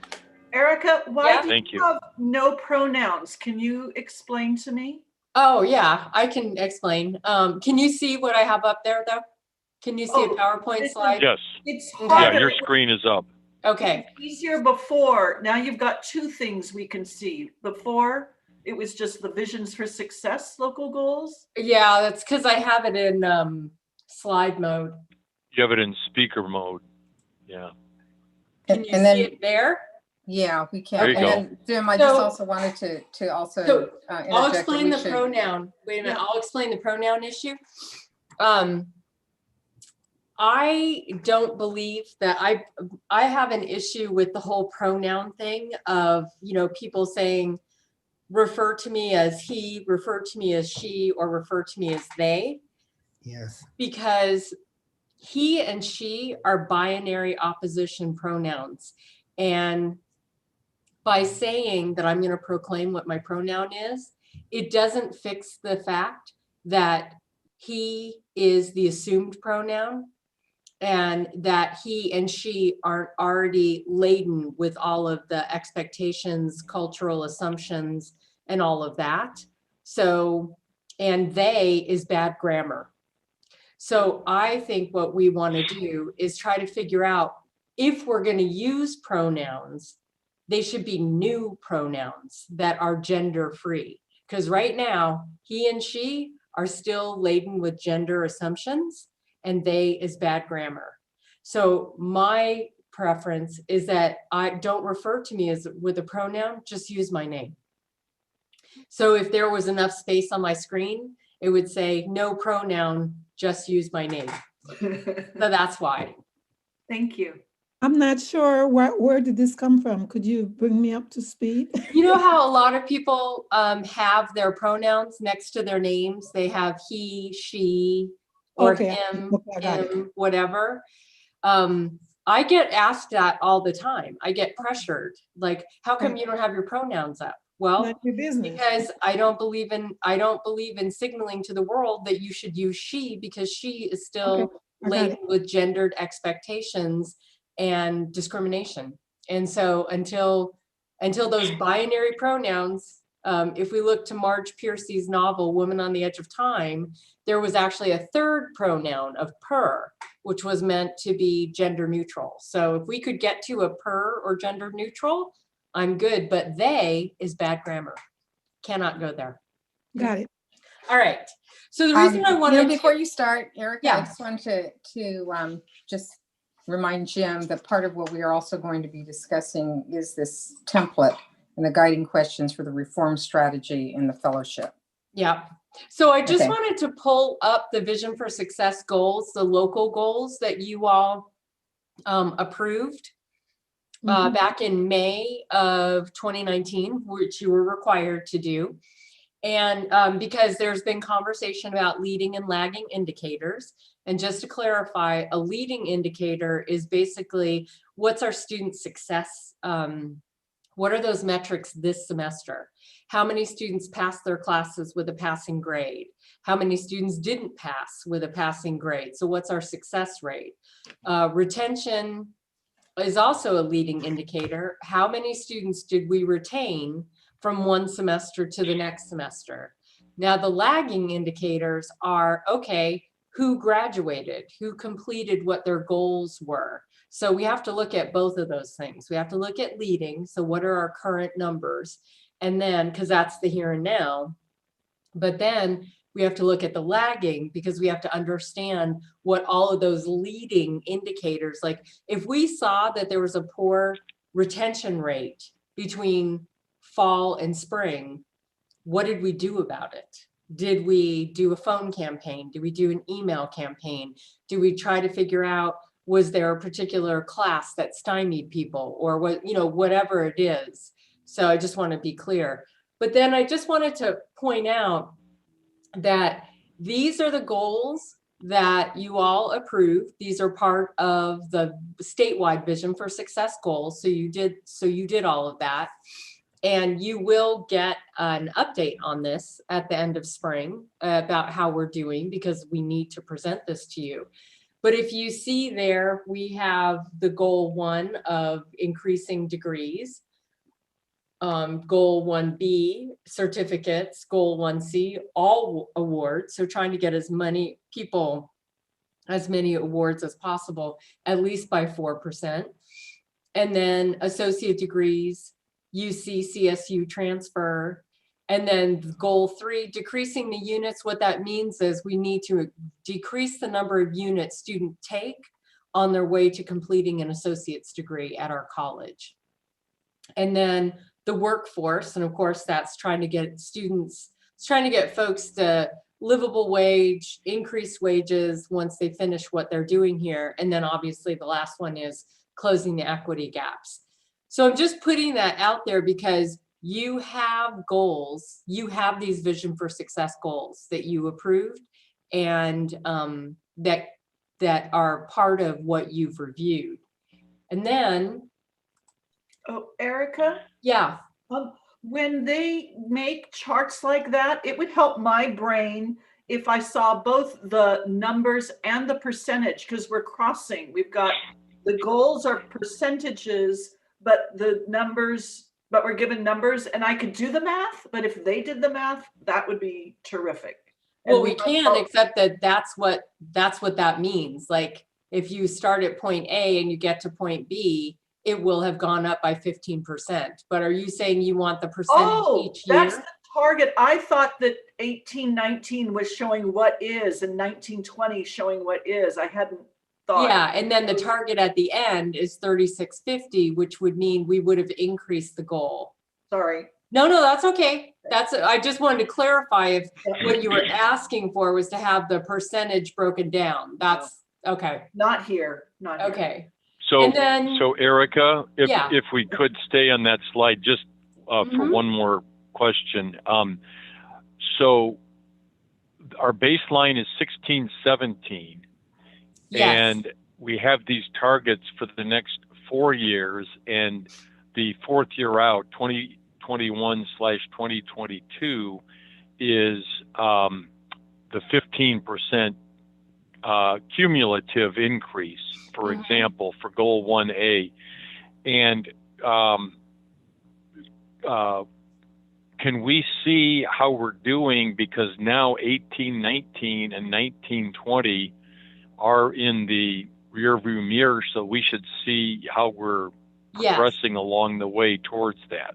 And today was not a day I was going to provide that. I was just trying to give you an example. Okay. Yeah, but yes, you will Okay. see that by May or June. We will present that data to you. That's already in the plan. I just wanted to show you the kinds of things that you have reviewed. Yes. When we see the data, it'll probably be clear to me, but it seems like goals 1, 2, and 3, it's very easy to understand what you're going to use to classify the counting. Goal 4, is there some EDD data or something that we use to classify the data? I mean, I guess when I see the results, yeah, and that's one of the answer to that. Yeah, that's one of the problems we have is that we have to buy that data because the chancellor's office does not present it to us, number one. And number two, it doesn't account for the gig economy. It's really because it's EDD data. So if you're picking up a job here and there, which a lot of students are, they're not going to appear in this data. And that is one problem. It's one of the things Why is that? Don't they still pay income taxes? You do, but you don't pay it in the same, you're not in the EDD system the same way because they're not paying payroll taxes. If you've got a gig, if you're, if you've got some service that you're providing, it's a 1099, it's not going to be the same. EDD only really knows how to track W-2 employees and payroll taxes. So that's one of the problems is that you're never going to have a true picture of student employment or anybody or any graduate's employment because it assumes that the only people who are truly employed are actually in a very traditional definition.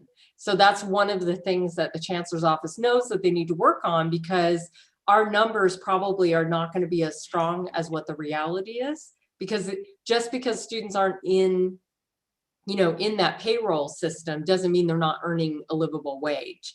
So that is one challenge. And when we have a goal of regional living wage, regional is a very loose definition. Well, yeah, and that's given to us by the state. So we need to track that because the state expects us to track that. So the state has defined there's a line someplace like is Monterey Park in our region or Is LA in our region? Is Yes. LA is in Corona, our you region. know, I mean, Yep. okay. But I guess the state has some, this is where the line draws. Okay. So Erica, so these are also the sort of the targets that were given to us by the state, and so we've adopted them locally. So maybe for the 21, 22, you know, part of what the trustees could be engaged in, as we've talked about the equity issue and we've applied this equity lens. I see, I think your second slide is going into equity, but you know, maybe a further disaggregation. So who is getting these degrees and who is not getting the degrees or who is lagging behind?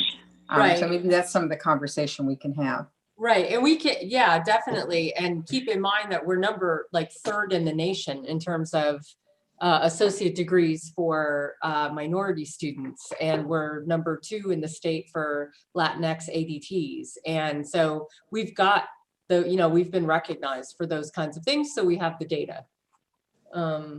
Okay. And then. Erica, I'm sorry. Can I go back to slide number 1 again and just ask another question? Yeah. And this is about the workforce. And I'm remembering not only were the identification of the type of goal given to us by the chancellor's office, but was the goal itself also given to us, or did we create that? No, they created our goals for us. Okay. So these were the locally adopted Vision for Success goals. Okay. So let's go over, even though these are given to us, on goal 4 for the workforce, the median earnings increased by 6%. What is that? Are graduates?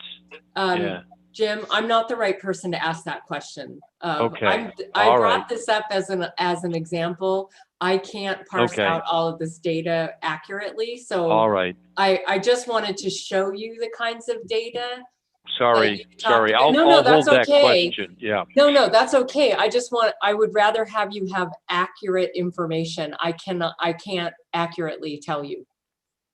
But I will. Yeah. I mean, but we will have Crystal. We'll have Crystal do that. We can move on. At the end of the day, these are the goals that have been assigned to us, and we need to understand what those goals are if we're going to achieve them. But yeah, we can have Crystal explain this at another time. So I'm sorry. Go ahead. Oh, I have Berlinda? a question. So one of the goals that we have into our committee, what do we call it? Ad hoc committee, is definitely the workforce, right? Mm-hmm. So it is really important that we get a clear understanding of how we're doing. Yep. Because if we cannot understand the data, then we cannot answer the questions, ask the questions that we need to ask. Right. With an understanding. Yeah. So I would definitely like to see how we can disaggregate the data and get some true information of how we are doing in this respect. Right. Okay. Okay. Yeah. So then we also had the student equity plan and next steps, and basically what you all looked at were enrollment numbers, retention numbers, transfer level math and English, completion and transfer. And when that was presented to all of you, when our equity plan was put together, it was disaggregated. Dr. Micaela Mars Tamayo, as well as Crystal, broke down each of the each one of these categories in terms of the focus, where the equity focus was going to be, and it was broken down by African American, Latinx, veterans, LGBTQ. So you did get, when you looked at these, when you approved the equity plan and it was sent forward. Again, this is just an illustration that you went through. We walked you through every single one of those categories and disaggregated the data down, and it's a good it's a good metric to go back to to have a review of and take a look at what did you look at back when you approved this in June of 2019 and where are we now? And we already disaggregate that data down. Part of this too is that pre-pandemic is such a different picture than where we are now. Yes. And so whether even with the vision for success goals, you know, the target for 2019, 2020, I mean, it may be off because of the pandemic. Right. You know, so if it's possible to, and I don't know if this is the place to suggest, you know, it almost feels like we need to sort of review much of this data pre-pandemic and give it a not a post-pandemic because we're still in the pandemic, but give this apply what we are to some of what we're looking at now. Just the obvious example is enrollment. And we know it's down and we kind of sort of know why. And we would hope that it would bounce back up again in 2021/2022, but we might still be feeling some effects of that. Right. But we don't know yet what the impact is because we got through the spring of 2020. We had a bunch of people graduate, but now we will have had a whole academic year in remote, you know, not a distance ed format. So that will be, so we will naturally, as a matter of course, be looking at how we were impacted because I don't know if we're going to have the same number of students graduate that we had last year. I don't know if we're going to meet those numbers. I have no idea, but we won't really know until June. Berlinda. So, yeah, I agree with you, Dr. Nvijonas. We did see this, that I agree with. So where we're trying to go is to establish our metrics as to where we are, where we were and where we want to go. For the equity base and for the inclusion and all that good stuff, we want to make sure that we have our baseline because that's what we in the community, this is what our meeting, what is it? This is what we're trying to establish. Right. We're trying to establish and watch how not so much the enrollment, but the retention, the transfer, and the workforce. Right. Students. So we want to close that gap, which is really the whole purpose of it. Oh, there she go. Close that gap. And I think based on what you said, that you would like to have the equity gap closed by X amount of percent, that's what we're struggling with and want to make sure that we are achieving success and how much as we go. That's really where we're struggling. Right. And I think, Erica, you know, you brought up some indicators that I think are really good for us as trustees to think about. So, for example, you know, our Latinx students or our African-American males succeeding in maybe STEM areas. And I know you're probably tracking that, but those are kind of the disaggregation of that data that would be helpful for us as a view. And then, and I think, you know, I know we'll discuss the trustee fellowship, but, you know, part of it is then what is the strategy to do that? And I think that's maybe we haven't had that full board discussion on what is that strategy look like and what can we do to support it. So, and then the last part of it, I just wanted to say that just wanted Crystal help put together a compendium or a list of the data presentations you have had, where you've gotten information that's included data about the students that we're serving, how we're serving them. So you've had a little bit of everything. You've had peer performance, you've had scorecard, you've had, you know, student equity plan. The educational master plan was completely grounded in data. That's how we established what the goals, because we used the vision for success goals and then developed the strategies and tactics. And And then we've been trying to introduce various, you know, that's why we had the dual enrollment presentation during the last board meeting. And then the next one, I believe, will have something on health sciences and specifically how we've been doing in the pandemic. And so we keep coming up with what are the kinds of things we can report out to you about. And that's the goal here. So I just wanted to just give you, just show you that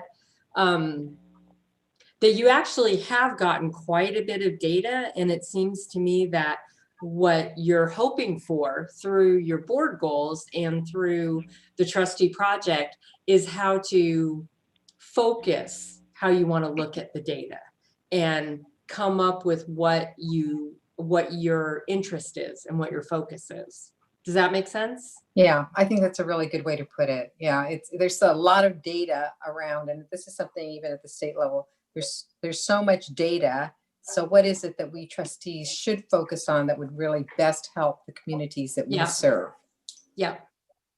What would help me at this time, because we only have like an hour and 15 minutes left, is that how are we separating board goals from your goals, Erica? I mean, so far you don't appear to be. So far, the conversation is your goals are my goals. So that's, but I'm going to let you all have that conversation, because that's my understanding is that's been the conversation in the ad hoc, but I'm going to let the ad hoc folks talk. No. So Linda, go ahead. So basically where I'm struggling and need clarity is your goal, which is what I am understanding, is to, I'm going back to decreasing the amount of the equity gap among, you know, different students of, you know what I'm talking about, students that are struggling, poor students, African-American student, the graduation, the blah, blah, blah, blah. What we are struggling is, what is it that we as a board, or we as that community, of that community, as of that is able to do to help you achieve? I mean, it's good to hear that you're going to decrease the amount of students that are going to graduate, to increase that. How are you going to do it? And what does the board, what do we need to do to help you get there? Because I know it's not magic. Yeah, I know it's not. So that's where we're struggling, Erica. Yeah. Well, I think that part of it is about establishing your expectations. I think that's what the board role is, because if your expectation to me and to the college community is that you value equity, you want to see every student who walks through our door succeed at what their goal is, whether it's a certificate, may just be a class, a degree, whatever it is, that you want to see that that's happening. You want to hear about how it's happening. Exactly. You want to be informed about what the barriers might be. And you want to know how the college is addressing those barriers. Because if you all don't offer that as, or set that as the North Star, then it's easy for the college, and not this particular college, any college, it's possible for folks to say, oh, well, the board doesn't care, so why should we care? But the fact is, you do care. There is no board across the state that is as involved in the DEI work groups as this board. Not one board has 4 trustees plus the student trustee plus the CEO all on. There is no other board. And so I think what you can do is say, this is what we want. And what you can do is ask questions. I think the hard part for you as a board, I'm just going to be perfectly honest, is that this is going to take time. So you can identify these goals. You can come up with, we could look at the vision for success goals, and maybe it's time to revisit those. We could do that in March. We could take a look at it and see. But it's not going to happen overnight. These kinds of changes take time. And it's hard because you want to see results, but I can't produce results overnight. So I need patience. But part of it too. Hold on 1 second. Well, let me just finish this. Berlinda, go ahead and finish out, then Sandra. So you said that the board needs to say, what is it they want? Mm-hmm. Okay, how would you like us to do this? Yes. I know that there's a statement that we're supposed to develop, which we don't have a problem doing. Then once we do that, what do we need to do as a board to support you to make sure that this is happening? What kind of reporting, how often of a reporting do we need to require of you? That's the conversation we need to have to make sure that you're not out there on your own, that they know that we are behind this. What policies do we need to change? Because this is not only about policies, it's procedures, it's about resources. It's more than just a talk. So we want to make it clear that we want to see the changes, which is what we need to do. I read something about this strategy. What is it? The changing strategy that we need to do. What is it that we need to do to move the needle? Because we're going to have to be able to measure if the needle is moving one way or another. I'm done. I don't have the answers. I mean, I think it's I don't have all the answers. The general goals. Tammy, I think you wanted to speak to that about, and Sandra, Tammy had her hand up before you did, Sandra. Okay. No, I just want to confirm what Berlinda said is that I'm a lay person. I just happen to get elected. You are the expert. You've studied, you've been in this role. You have expert knowledge that I for sure do not have. And we're all wanting to go in the same direction. So I want to support Berlinda and just say the same thing. Sorry, reiterating, is that I would love for I'm not sure what the difference are between goals and policies. So I don't know if you want, I mean, I kind of know, but anyway, but I want to support you because we want the same thing. So like, just tell me what to, for right now, we're hand in hand. And I just think that we need to have your back. Okay. And then Sandra, are you going to talk about the board goal? Yeah, I'm going to, this was actually in we briefly had this conversation in our breakout session, for when we were talking about the equity plans, about, what is the role of the board and what is the role of the president? I think what we're asking Erica to do is what she's going to do as the president.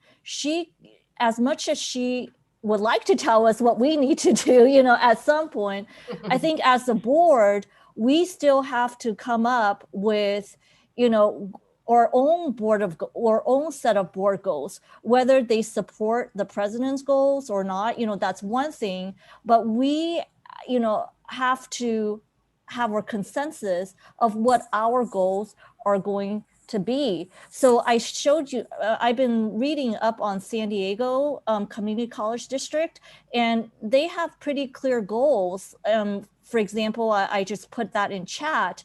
And then their goal number one is to support the district's effort to promote social justice. And you could read all that.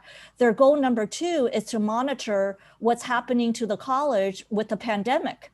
So those are all, broad, and specific goals that achieves what we want to do in the short term and in the long term.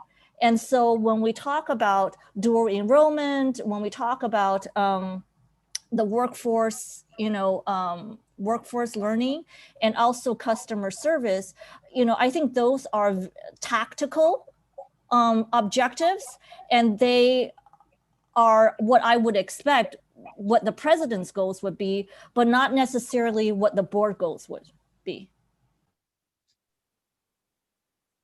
So I wanted to really support what Berlinda also said. I think, and maybe when we get some of the trustee fellowship documents, so I had shared a chart with Berlinda on the trustee framework that outlines sort of the flow of the goals. It's something I actually asked Dr. Rawl to, I asked the state to ask Dr. Rawl to work with all of our trustees across the state on, because I do think that there is a sequence of the goals and they are interconnected. They're not developed in silos apart from each other. So I do think that we do need to understand, Erica, I mean, you have these specific goals actually from the state. And then, and we need to understand the strategy by which you're going to achieve it. But then as we disaggregate the data, we still need to understand, how is our community affected? And then what do we need to do specifically? How do we need to, does the needle need to move in one area in that particular segment for our community that's different than maybe another community college? So I think those are things that we still don't have a complete understanding on. And part of it is, I think, when you submitted the request for the intercession project, you have a strategy, a reform strategy that that's pretty broad, but I think that it still needs to be discussed with the trustees so that we can help support this, and that we then develop goals and our own policies to help you move this forward. So it is not developed in isolation. It's not we develop our goals and then we see whether or not it matches with everyone else.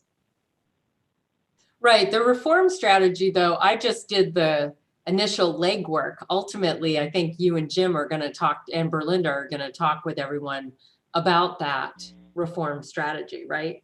Yeah. Okay. So what is the reform strategy? Maybe everyone needs to know. Okay. Hang on. Because that's what we're going to be working towards. Yeah, hang on.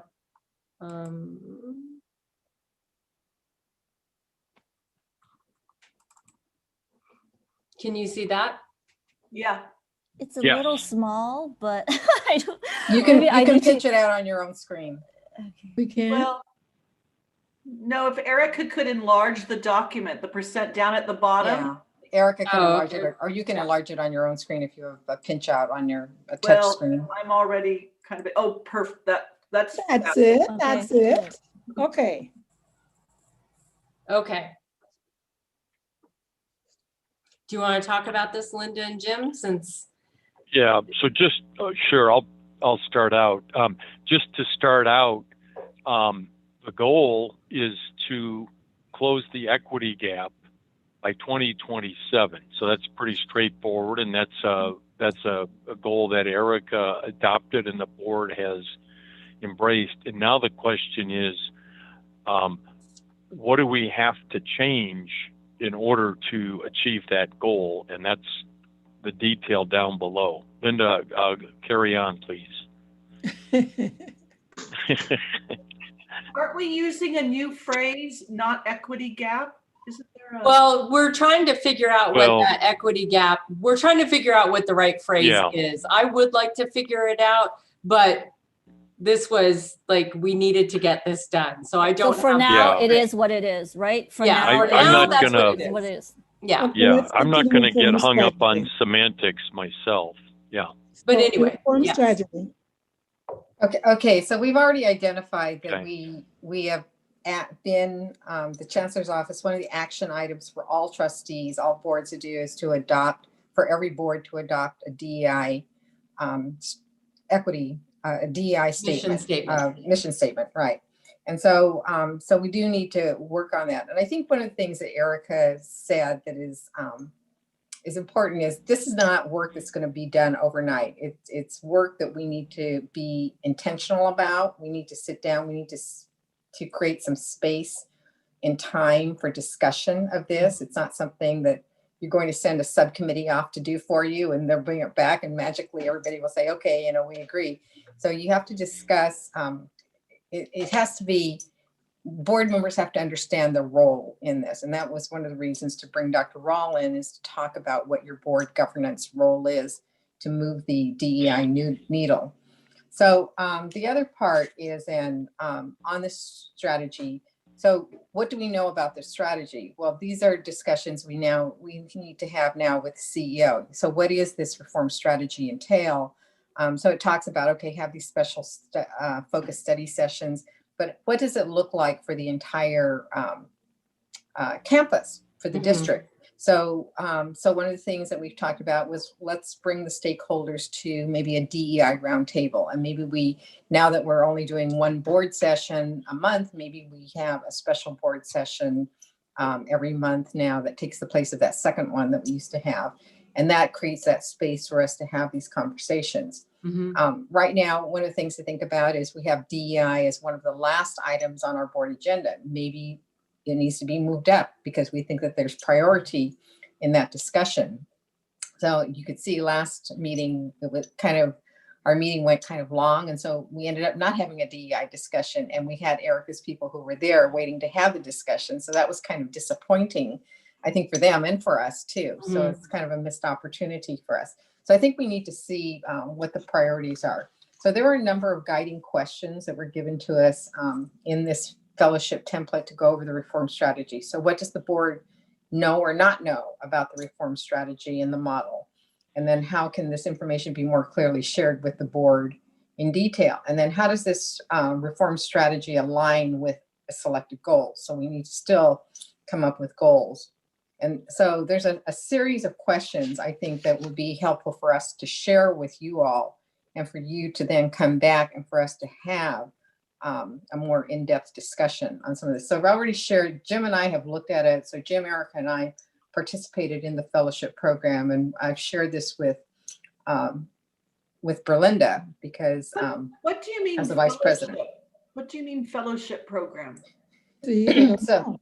So the fellowship was a special program that where CEOs were invited to participate, and they could pick 2 board members to attend. No, actually it was the other way around. Oh, This was designed by the league for trustees, 2 trustees from each district to work in conjunction with their CEO. And the idea was that it would be a fellowship of these, like a learning experience for the trustees with the help of the CEO to look at reform strategies and to increase student success. The whole idea of it came about last spring. It was the first face-to-face meeting was supposed to be April 30th, the day before the trustee conference started, but the pandemic happened. So they still did it, but while they were trying to figure out how to focus on student success, a la the Aspen Institute, because this is the Community College League for California, the Aspen Institute, and the Foundation for California Community Colleges. We had George Floyd, we had all of the social justice, everything happening, Black Lives Matter. The chancellor's office came out with the call to action, and the trustee fellowship kind of pivoted on that. And so there was an initial convening in June, there was one in July, and then they broke us out into single college and multi-college districts. There were 35 districts that participated. Some were multi-college, some were single college. The single college districts came together for a fall symposium, and we talked about, equity, how trustees can be involved. So it was kind of a learning experience. October was the multi-college group. I actually was a speaker there for that.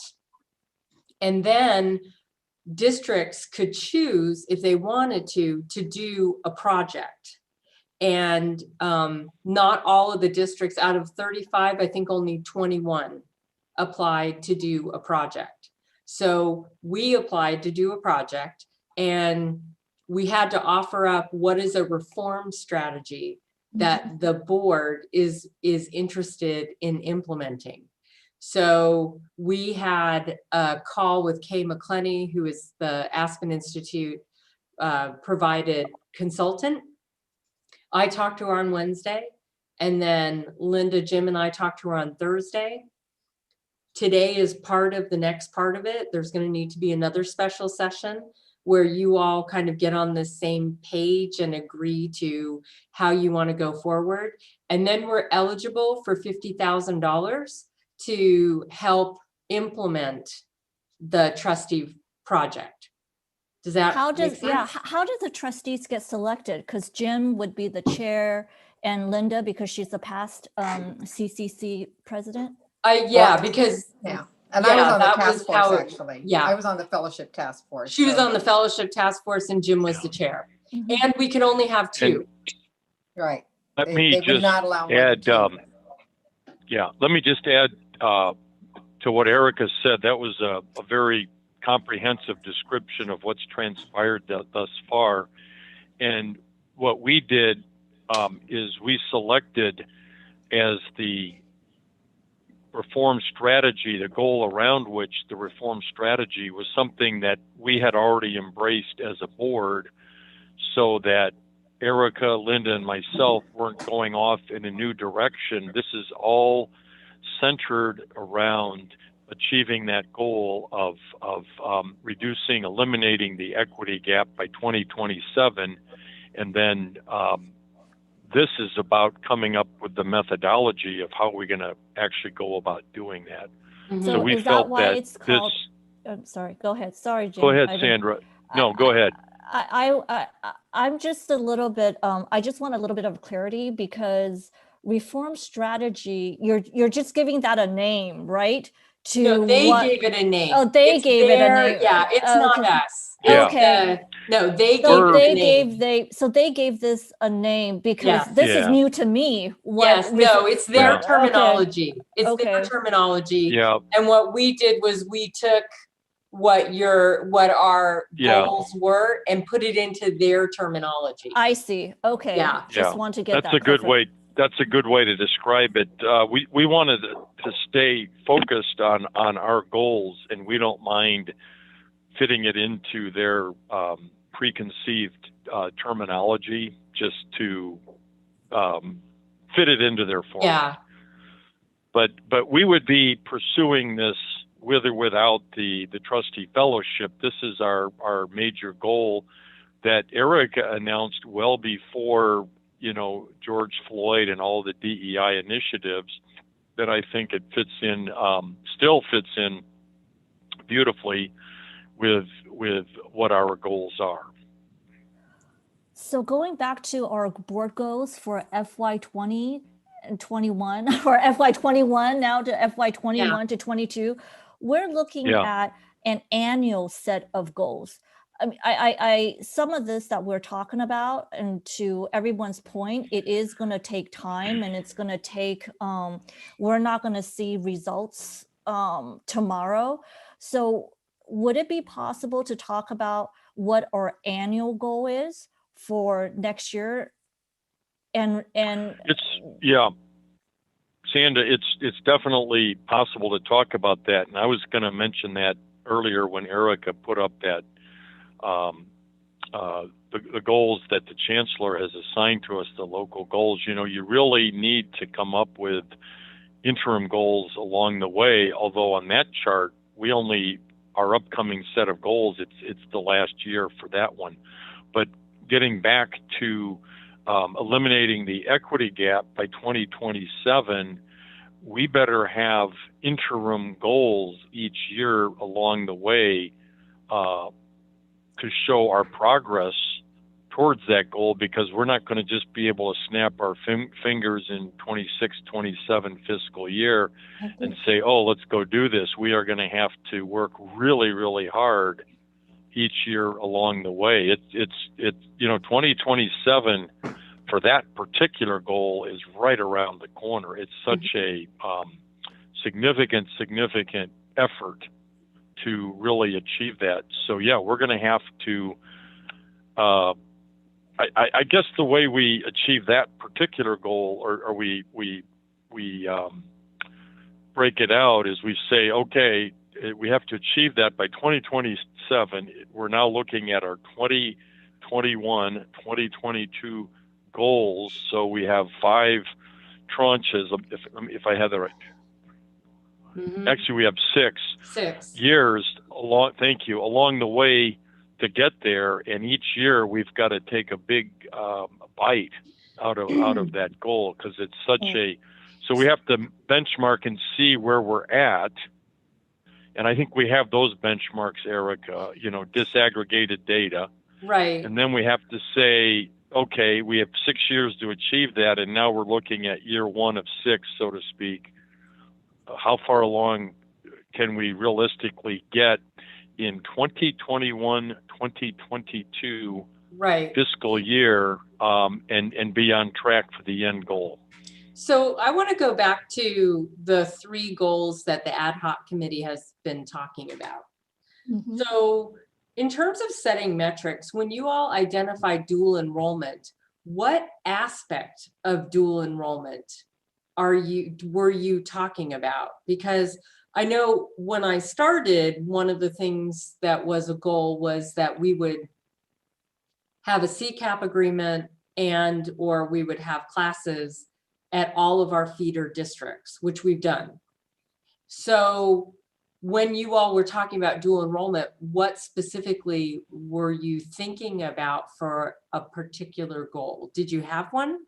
Yeah, so this is what, oh, I'm sorry, Belinda, go ahead. Go ahead, you go. Go. So this is what I brought up when Selah did her presentation. So I think you're right, Erica. Our first goal from the board to the president was that we establish an agreement, an MOU for dual enrollment with every one of our districts. So that's been achieved.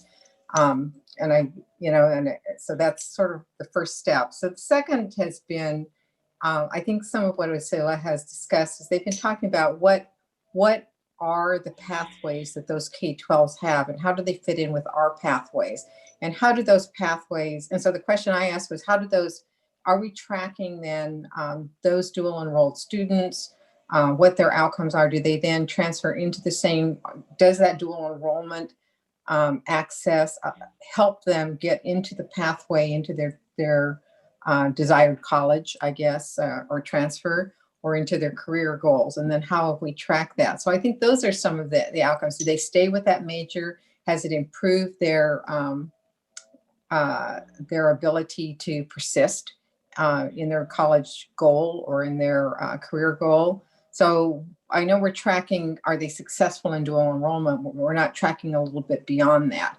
And so those are possibly some of the things that we could be looking at.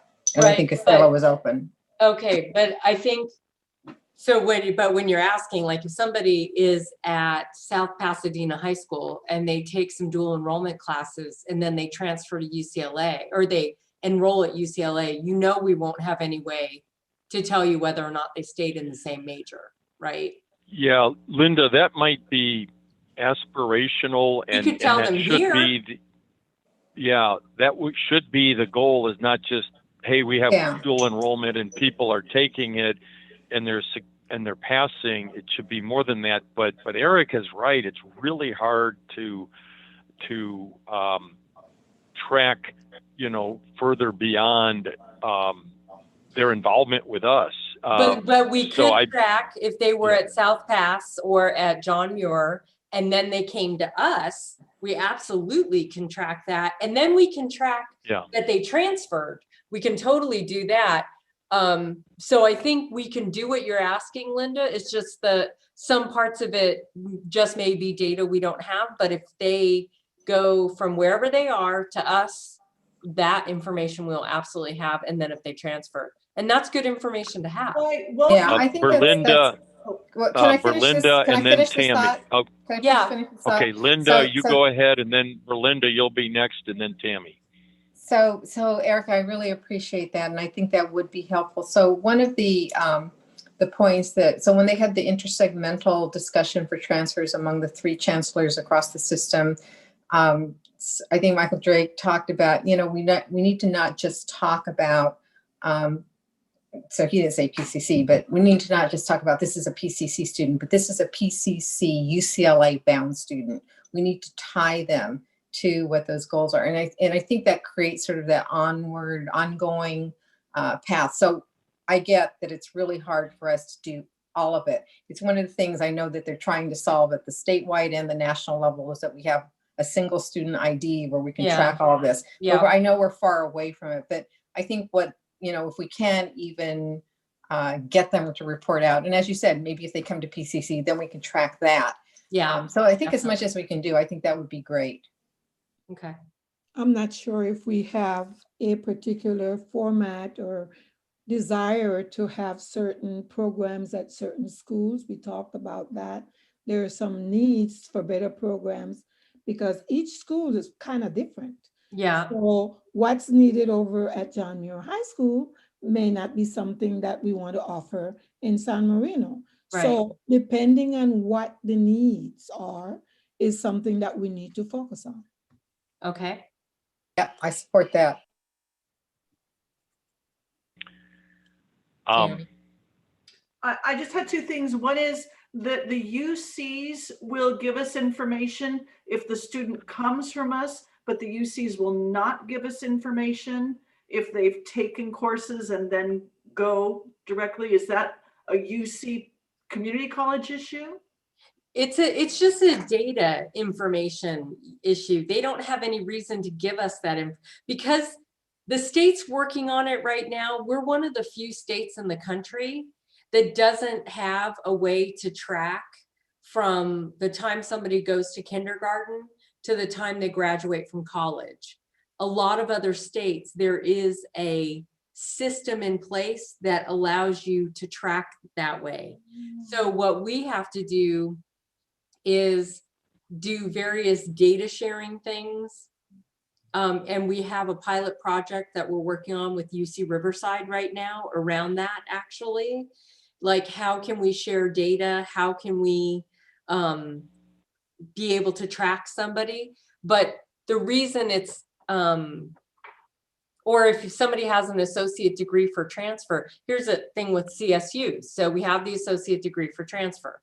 So let's say a student starts at John Muir High School, takes 4 dual enrollment classes, comes here and does an associate degree for transfer in sociology. And then they go to Cal State Los Angeles. Whether or not they graduate with a degree in sociology at Cal State Los Angeles, we have 0 control over, and the CSU has 0 control over. They can get to Cal State LA and decide their major is biology. And so we have to, but we may not know what their major was. We may just know that they graduated. And so we can get some information. What's really important to all of us is somebody graduated from John Muir High School. They came here, they graduated from us. They went to East LA or to Cal State LA and they graduated from there. That's number 1. Yeah. That's what we want. Would love to get to the major part of it.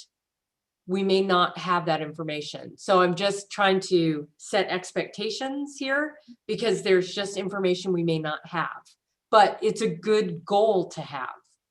And the CSUs have the same goal because our students are more successful than their students who start as entering first-year students. At Cal States, absolutely. Yeah. Dr. Covino reports it's 85% success rate. And Northridge is the same way. All of the Cal States, the transfer students who come in with an associate degree for transfer or an associate degree are more likely to graduate than students who started there as first-year students. There is no question. Wow. And then I have another question for, thank you. That's Tammy, go ahead. That is, I just want, I love the equity goal by 2027 to diminish, to erase the reduce the equity gap to 0. Is looking at I just am tossing this out, is looking at workforce and looking at dual enrollment, nibbling around the edges. Is there something more we should be focusing that's the heart of that to propel that goal? Because that seems to be the highest and best goal. Well, I think, well, that leads into my second question. So we identified basically what your dual enrollment question was, which makes sense. So we can try to figure out how to parse out what you're looking for. But then you go to the workforce. Is your goal is it similar to the Vision for Success goals, that students who come here do a CTE program will graduate and have a livable wage? When you talked about workforce as a goal, did you talk about it in terms of jobs? Did you talk about it in terms of internships? Like what specifically led you to workforce, so that we can figure out how to figure out what the metric is? Because I don't know what the metric for workforce would be, because I don't know what you're asking about. Does that make sense? Yeah, so it was all of that, Erica. It was all of that. And it was also, are we not just looking? So I think the data that we got when we were in the fellowship, they talked about, so these are the industries where there are the most jobs, but it was like in service jobs, food service jobs. Well, we don't want to be educating our students to go just into food service jobs, because those are low wage paying jobs, even though that's where the greatest number of jobs occur in our area. But maybe, one of the things to look at is, there's an opportunity for maybe more technology industry that's being invested in the San Gabriel Valley where we're located. So are we then moving our students into those careers that then help them achieve that, get into jobs maybe that are higher wage paying jobs, not just livable wage jobs, but allow them to be on a career ladder that helps them escalate. And so part of what some of the colleges look at, and I know that we've kind of been going around with Crystal on this, is the social mobility index. So how do you move? So Cal State LA is the top #1 social mobility achiever in the nation in higher ed. So they are able to move students from the lowest social tier to the highest social tier in 10 years. They moved the most number of people forward. That's how they got the social mobility index. And I don't know that we have to be the #1, but certainly, is there a way? I know Crystal is really wrestling with this. How do we measure how we can increase that social mobility in our region? So somebody somewhere is measuring it. Mm-hmm. I can do more drilling in to find out where it is, but I mean, those would be helpful things, I think, for us to even talk about with our community. And to me, may I? Or Linda, go ahead, please. You're up. And to me, going back to the livable wage, after the students go through, let's say they do dual enrollment, they come over here at PCC, I'm a little concerned as to how much guidance, mentoring, or, they get to put them on the right track where they can get livable wage jobs. Because again, I could get a livable wage job without even going to college, for that matter. So to me, if the students are going to not sacrifice, because it's not a sacrifice, but do their due diligence to go to school and come work hard over at John Muir or wherever they go, and come to PCC and don't get the right support or the right guidance to show them how to choose the connection. They need the correct connection so they could get decent jobs, because again, really, that was my concern. Yeah, one of the models I had looked at early on, I think the first year I was a trustee, was one of the states had sort of a decision support system where the student put in what their education goal was and how many courses they had already finished, and then the the decision support system would come back and say, okay, you know, you're this far away from getting this certificate. And then you could kind of circle a radius on a map, and they'd say, okay, if you only want to work 10 miles away from where you're living now, these are all the jobs that will be available. This is what the median wages for those jobs. But then they also gave additional information that said, if you then took 2 more courses, you would be able to get this certificate. And then you could circle the radius and say, okay, and then this is how your job outlook would change. And this is what your median income would be. And I think Dr. Kiotis, I think she said that they are looking at an app like that, or maybe it was the Freeman Center that said that. But I think this goes to Berlinda's point. You know, are we creating that vision for the students to help them understand what their mobility would be with how education could really increase their mobility and their ability to career ladder?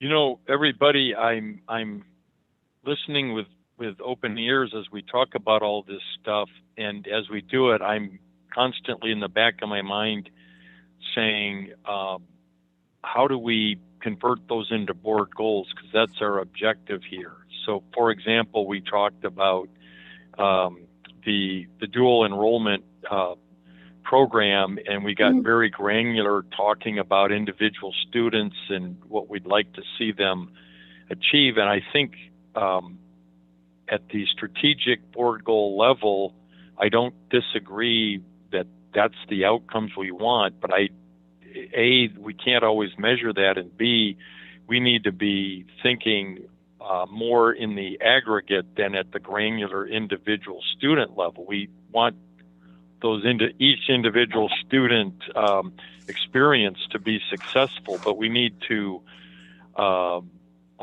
convert this into board goals, and the same thing with workforce development.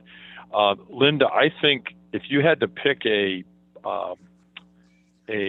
metric that would be the most valuable, the most important for overall success of a community college and reducing and eliminating the equity gap, it would be that social mobility goal. But how do we track that, or is someone else tracking that reliably? Because, and that might be too macro of a goal. We might have to drill down further beneath that. But that's a great outcome. If we could be the #1 community college for social mobility, that would be an awesome outcome that we're achieving for our students. Yeah, we have to look at exactly how that data was compiled, though, because that's my biggest concern is, do we have the data available? And right. And I don't know. And Crystal and I have not had this conversation. Yeah. So I need to have that with her, because I have no idea. Well, and Crystal herself has said it's really hard for her to know how that data was tracked. But it is an international study. And then I think Glendale Community College was then named as the #1 community college for the social mobility. So I had to go back. I haven't called Glendale to see how that study was done or who did the study. I'm not suggesting that we incorporate that into our goals only because I don't know how frequently that information is gathered and how reliably. My understanding, it's as you described it, Linda, where you look at somebody that attended or graduated from Cal State LA, and then you look at them 10 years later and see how they're doing. And that's the right way to do it, but I don't know that that's going to be a reliable data point that we can look at year by year and for PCC and see how we're doing. So I'm trying to figure out how we take these ideas that we're talking about right now and turn them into board goals. So, for example, on dual enrollment, this is not as sophisticated as what you're describing, Linda, but maybe we can just start out by quantifying how many dual enrollment classes are taken at PCC and see that increase. That's a very crude tool, but it's something we can measure. It's not going to follow on and see what happened to that student and where they went after that. you know, if someone's really, really successful in dual enrollment and they get, who are those super achievers, Erica, that are getting, earning like 20 classes, they're never going to go to PCC. Those kids, I can't remember the one up at Muir. They're going to go right into some 4-year school, which is awesome.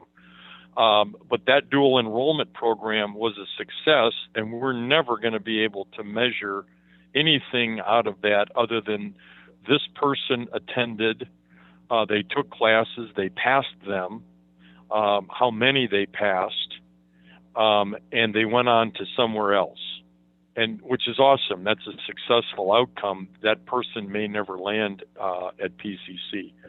So I'm just trying to think of goals that are practical and maybe not as sophisticated, but are measurable. Well, I think the numbers of students or the numbers of classes in conjunction with the numbers of pathways is probably the best metric. So looking at how many pathways do we have, and how many sections, and then how many additional will we have a year or 2 years or 3 years from now? Yeah, and I think just having a conversation with Erica now, I think, I think I think Erica is understanding, what we're looking for from the community. And I think that once we kind of solidify goals with her, then I think it will be easier for us to then look at how we apply, how do we set that board goal, and make that our own, define our own role in it, and how do we apply an equity lens to make sure that equity is being applied to achieving that goal. So it's not like we're setting our goal first and then telling Erica, what we need to do. It's set in conjunction with her. So I keep saying that, I know, but for some reason, I don't know, it's not internalizing. Sandra. Yeah, yes, Sandra, you're next. Thank you. And certainly, we've been talking about board goals for 1.5 years. And certainly there have been changes, with the pandemic and with a new board member being elected to the board. I would like to know, what is it that we need to do? What are the challenges are we facing as a board that we're not coming up or agreeing to a set of goals? What the ad hoc committee met, and they've done their due diligence and they've done their work, and we're talking about this. So what is it going to take for us to come up with our board goals? So now I'm hearing maybe we need to Erica needs to set up her goals first, and then we're going to build in the board goals with Erica's goals.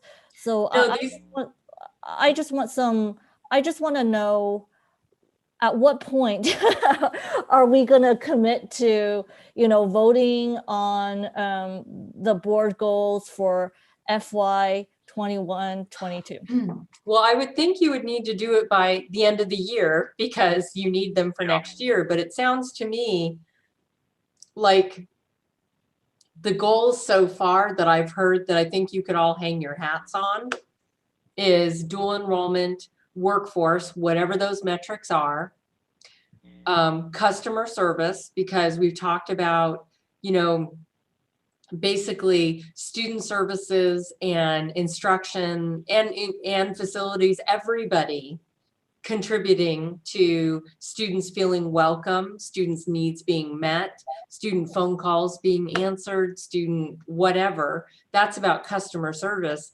And then I would say your fourth goal is that in the 21-22 year, you will develop and finalize a DEI mission statement as a board.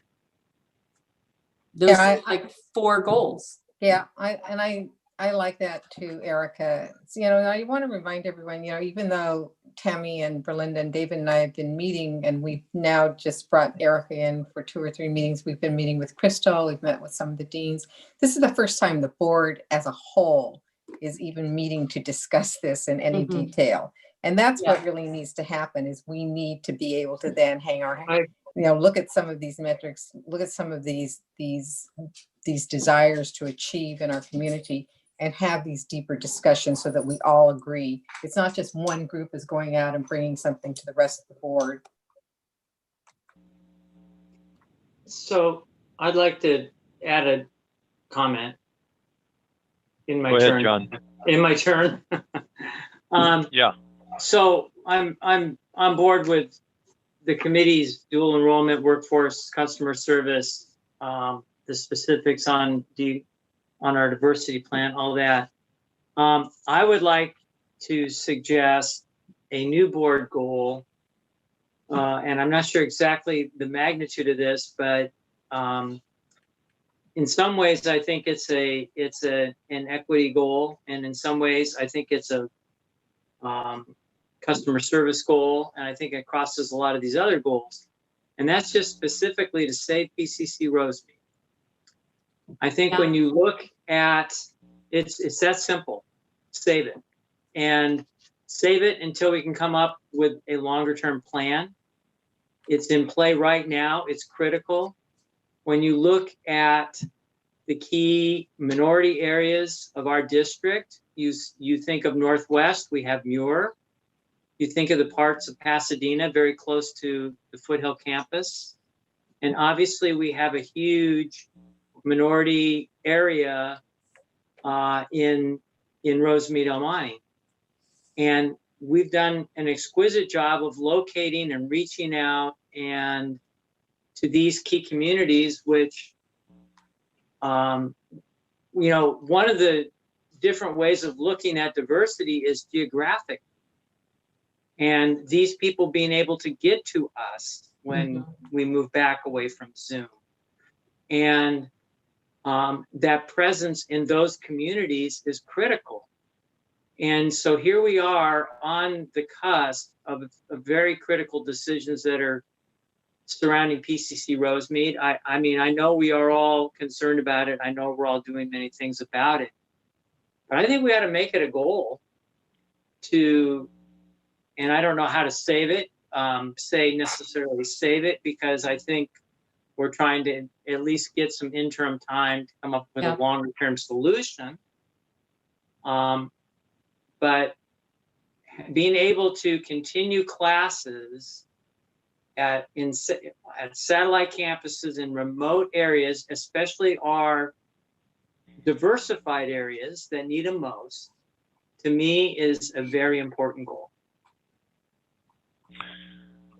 Well, John, that's very well said. And your point is these satellite campuses, because of their strategic locations, actually help in our DEI efforts. I would bring sure PCC, to bring PCC closer and make it more accessible to those communities. So it's important that we save PCC Rosemead and we continue to build on and enhance Muir, PCC Northwest. So maybe the goal Belinda. should be to, go ahead. Go ahead, Belinda. Oh, I normally agree with John, but right now I'm not sure I can, because I'm not sure us making this a goal is going to change all the dynamics that we're going through as far as political. I think we as board members, we definitely want to see this happen, but I'm not sure how that's going to change. Let me respond to that, Berlinda, and then I'll go to either John or Linda.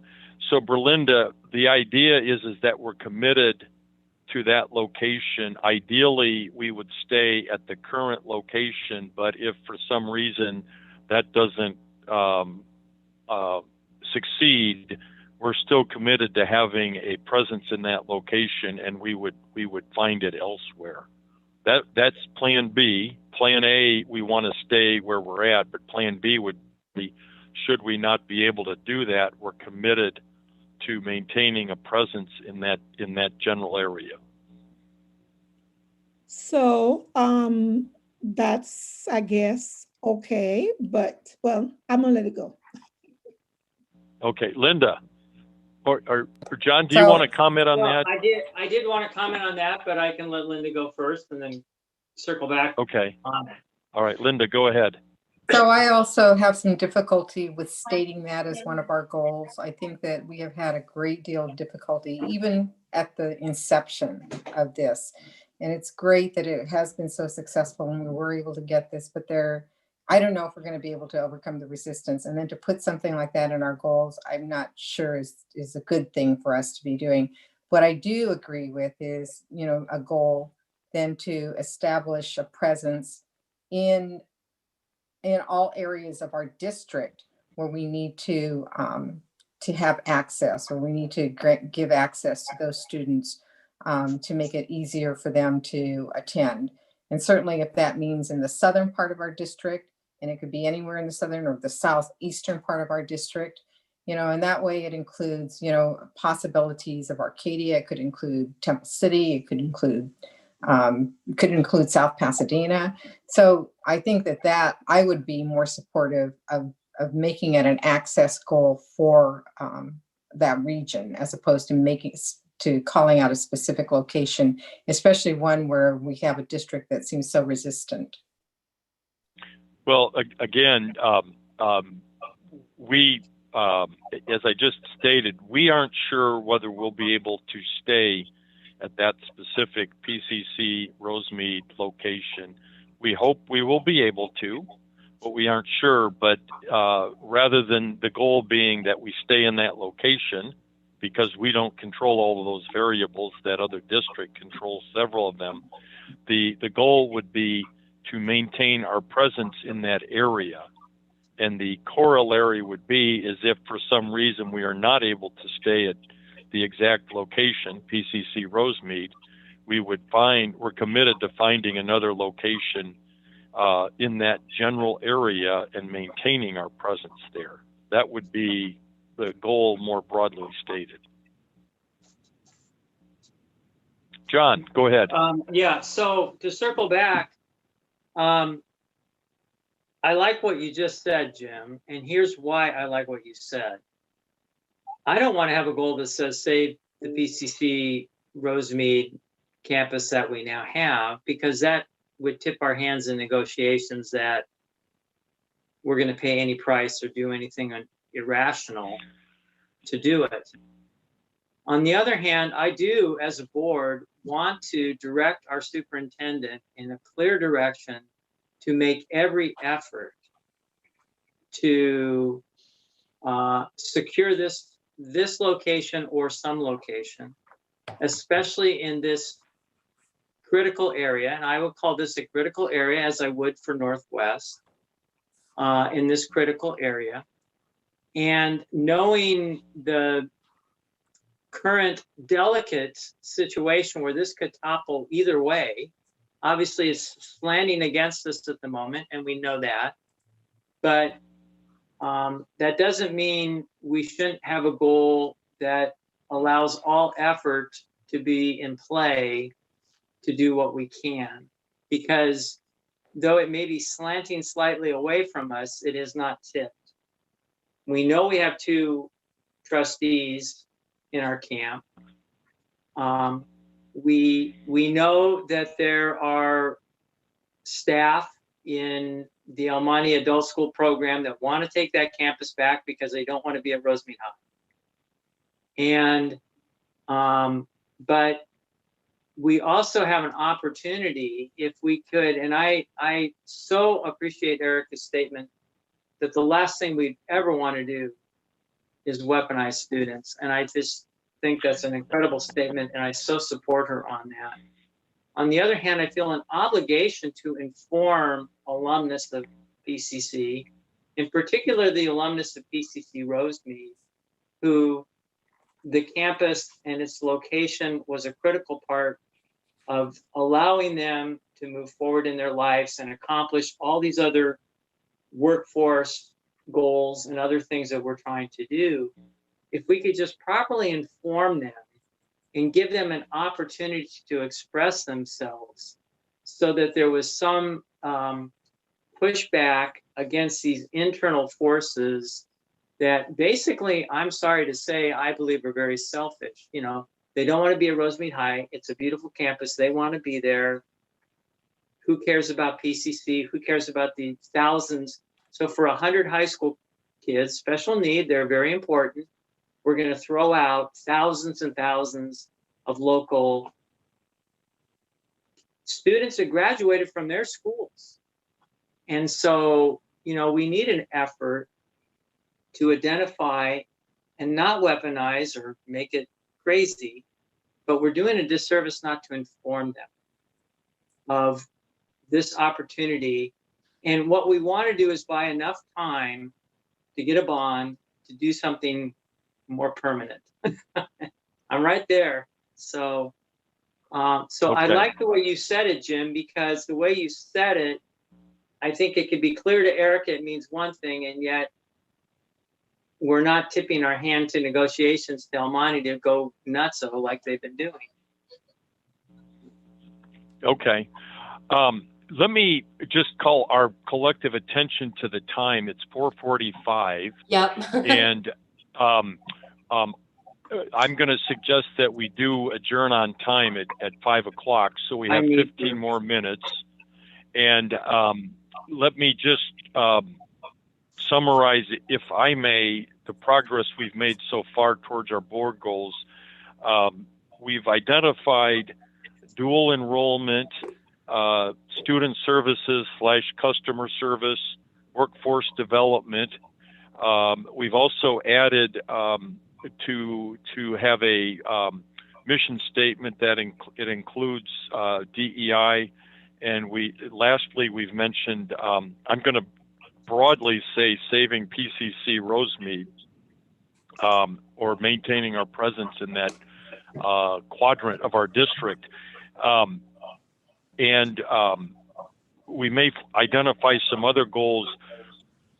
What we have not accomplished today, and it's a tall order, is then turning those general ideas into quantifiable goals.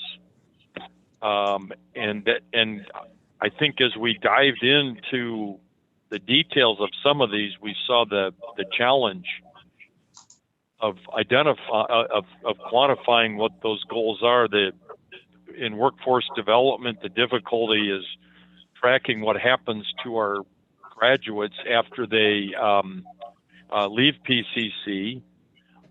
Same thing with dual enrollment. The challenge is what happens to a dual enrollment student after they leave that dual enrollment environment, whether we can track where they go from there and identify success. So I'm in support of these categories being the areas where we establish goals, but we have to come up with identifiable, quantifiable metrics to make sure that we're achieving those goals. So we've got a lot of work to do on that aspect. Jim, you know, I really Sandra. appreciate your summary of what's quantifiable and what's doable. Along with the equity mission statement, would it be possible to have, including the goals, is for the college to begin or to establish a DEI standing committee? Well, it wouldn't be the college. I think the idea that she was talking about was a board DEI. Yes. Yeah, so it's not the college. A board, it's yeah, you. I'm sorry. Yeah. Yes, the board DEI. Right. Yeah. So we as a board could establish that as one of our Yes. goals. So Yes. can that be part of the equity mission statement? Would that go together? Mm-hmm. That would. Let's open that up for discussion right here, because I think that's something we could reach consensus on or not, I think, pretty quickly. Does the board feel that we should establish a standing subcommittee, not ad hoc, but standing subcommittee for DEI? Or, Berlinda, go ahead. Well, to be honest with you, I think we have, 3 board members already part of the committees for DEI, if I'm not mistaken. Is that correct? Well, let me kind of respond to that. Those are statewide work groups, and those have a finite life. Those will end. The objective of the statewide work groups is to make recommendations to the chancellor, which we're all doing, and then the chancellor to convert those recommendations into a model set of board policies that are equity minded that would then be disseminated to all of the districts to then adopt and customize on their own. But my point is all that statewide work group stuff is going to have a finite life and be over and done with here. So therefore, that being said, I would say my question again, because the same people, which happened to be you, and it happened to be Tammy, and it happened to be Linda, you guys are all involved in the same process, which will definitely have to do with what happens at PCC. That's just my opinion. So let me clarify. So are something. you in favor of a standing committee, Berlinda, or not? I'm not. You are not. Okay, Linda, go ahead. So let me clarify that the DEI work groups are not making recommendations to the chancellor's office on what to do. We've already been given the tasks of what we are supposed to do. The trustees then are supposed to be coming up with a toolkit that will be disseminated throughout all of the districts, throughout the system, for all of the districts to then utilize to help them move forward in their DEI goals. And these are being done in conjunction with the stakeholders across the system. So HR people, the CEOs, the CSSOs. So I will say that there are a number of districts that are already establishing a DEI committee or subcommittee in their boards. They probably are not as involved. I think most of the districts I know of are not as involved as we are. So they don't have as much presence. So it is something that we could certainly do. I think what Sandra was recommending, and you correct me if I'm wrong, which I do think would be helpful, is having a DEI roundtable.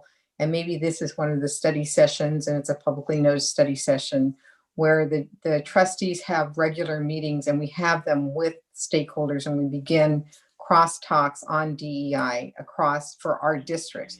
And this is something that we are doing at the statewide level, is we're now bringing all the stakeholders together at the same table. We'll be starting to have what we call crosstalks with the trustees, with the CEOs, with the CSSOs, et cetera. So, and talking about what are we doing together? How is what the plans that they're putting forward on DEI? What is the support they need from the trustees? What do the trustees need from them to move DEI together? So that is something I think that could be useful. Linda, thank you for stating that more eloquently and accurately than I did. The question is still on the table, though.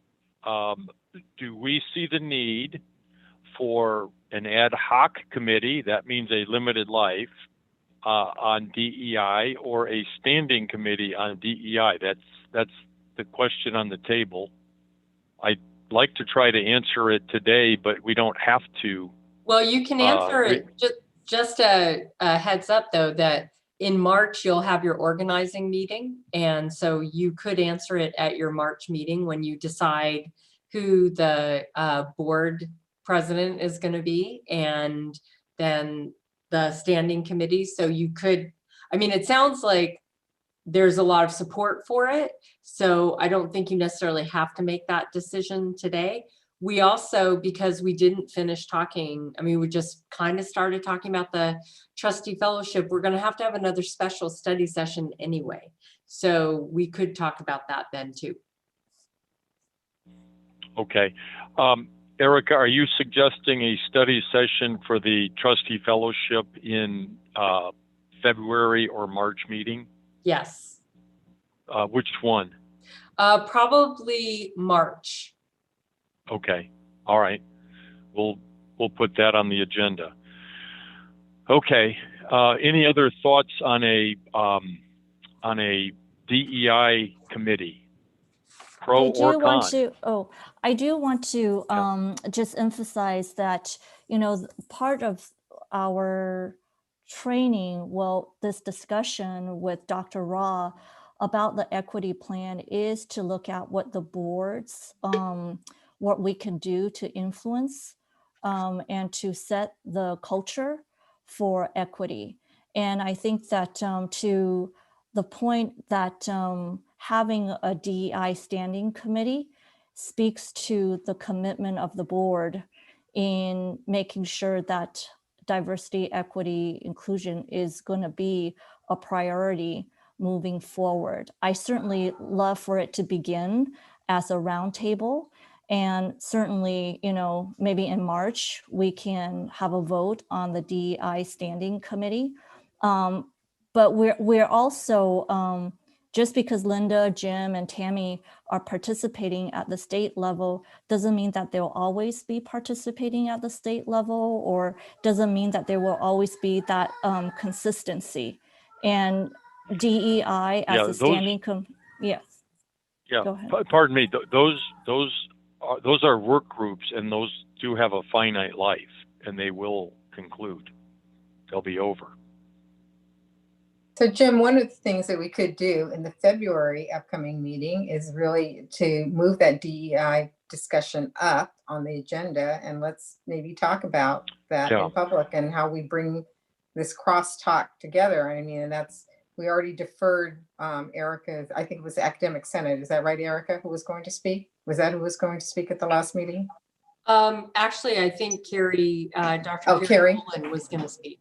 Yeah. And that's also when the Academic Senate can report out too. But I think Dr. Boland did not have a chance to speak. Right. That would be great for us to have that, move it up on the agenda and show that it is a priority in our discussion, not an afterthought in our agenda. And then let's see how the board feels about moving forward and taking further action. So right now, the way our agenda is structured, we have the information items after the action items. And by definition, that puts all of those things pretty late in the meeting.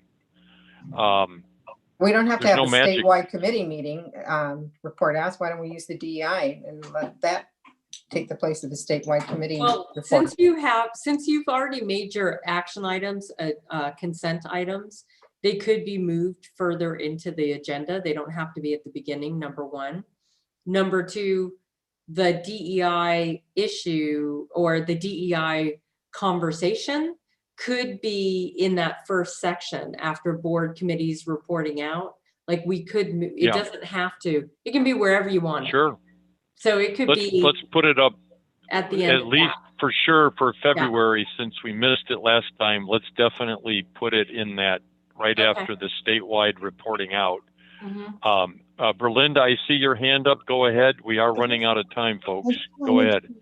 So clarify, when are we going to work on that DI mission statement? Do we have a time frame of when that should be done? Because you could close that next year or year after. I think that was what you all were going to put out as one of your board goals possibly for next year is working on that. But that's, you all could make a different decision. In fact, if you decide to go with the DEI standing committee, the standing committee could work on the DEI mission statement starting in March or April or whenever. Yeah. Good point. Yeah. Yeah. You have 2 minutes, Jim. Yeah. Well, I was going to I was going to propose a standing DEI committee. And there's no reason that we have to wait until March organization meeting. I mean, we can wait till March, but we could establish that now and get rolling on it. And that's what I would advocate for. Is there anybody else in support of that? Is there anybody opposed to that? So, Jim, there is already a template for the DEI mission statement that has already been adopted, or DEI resolution that's already been adopted at the state level. So maybe one of the things, action items to do is give that to all the trustees, because having a subcommittee work on it doesn't necessarily promote that commitment from every trustee. You know, part of this is going through the statement word by word to understand what your commitment will be to that statement. So it really requires all of the trustees to look at it and be engaged.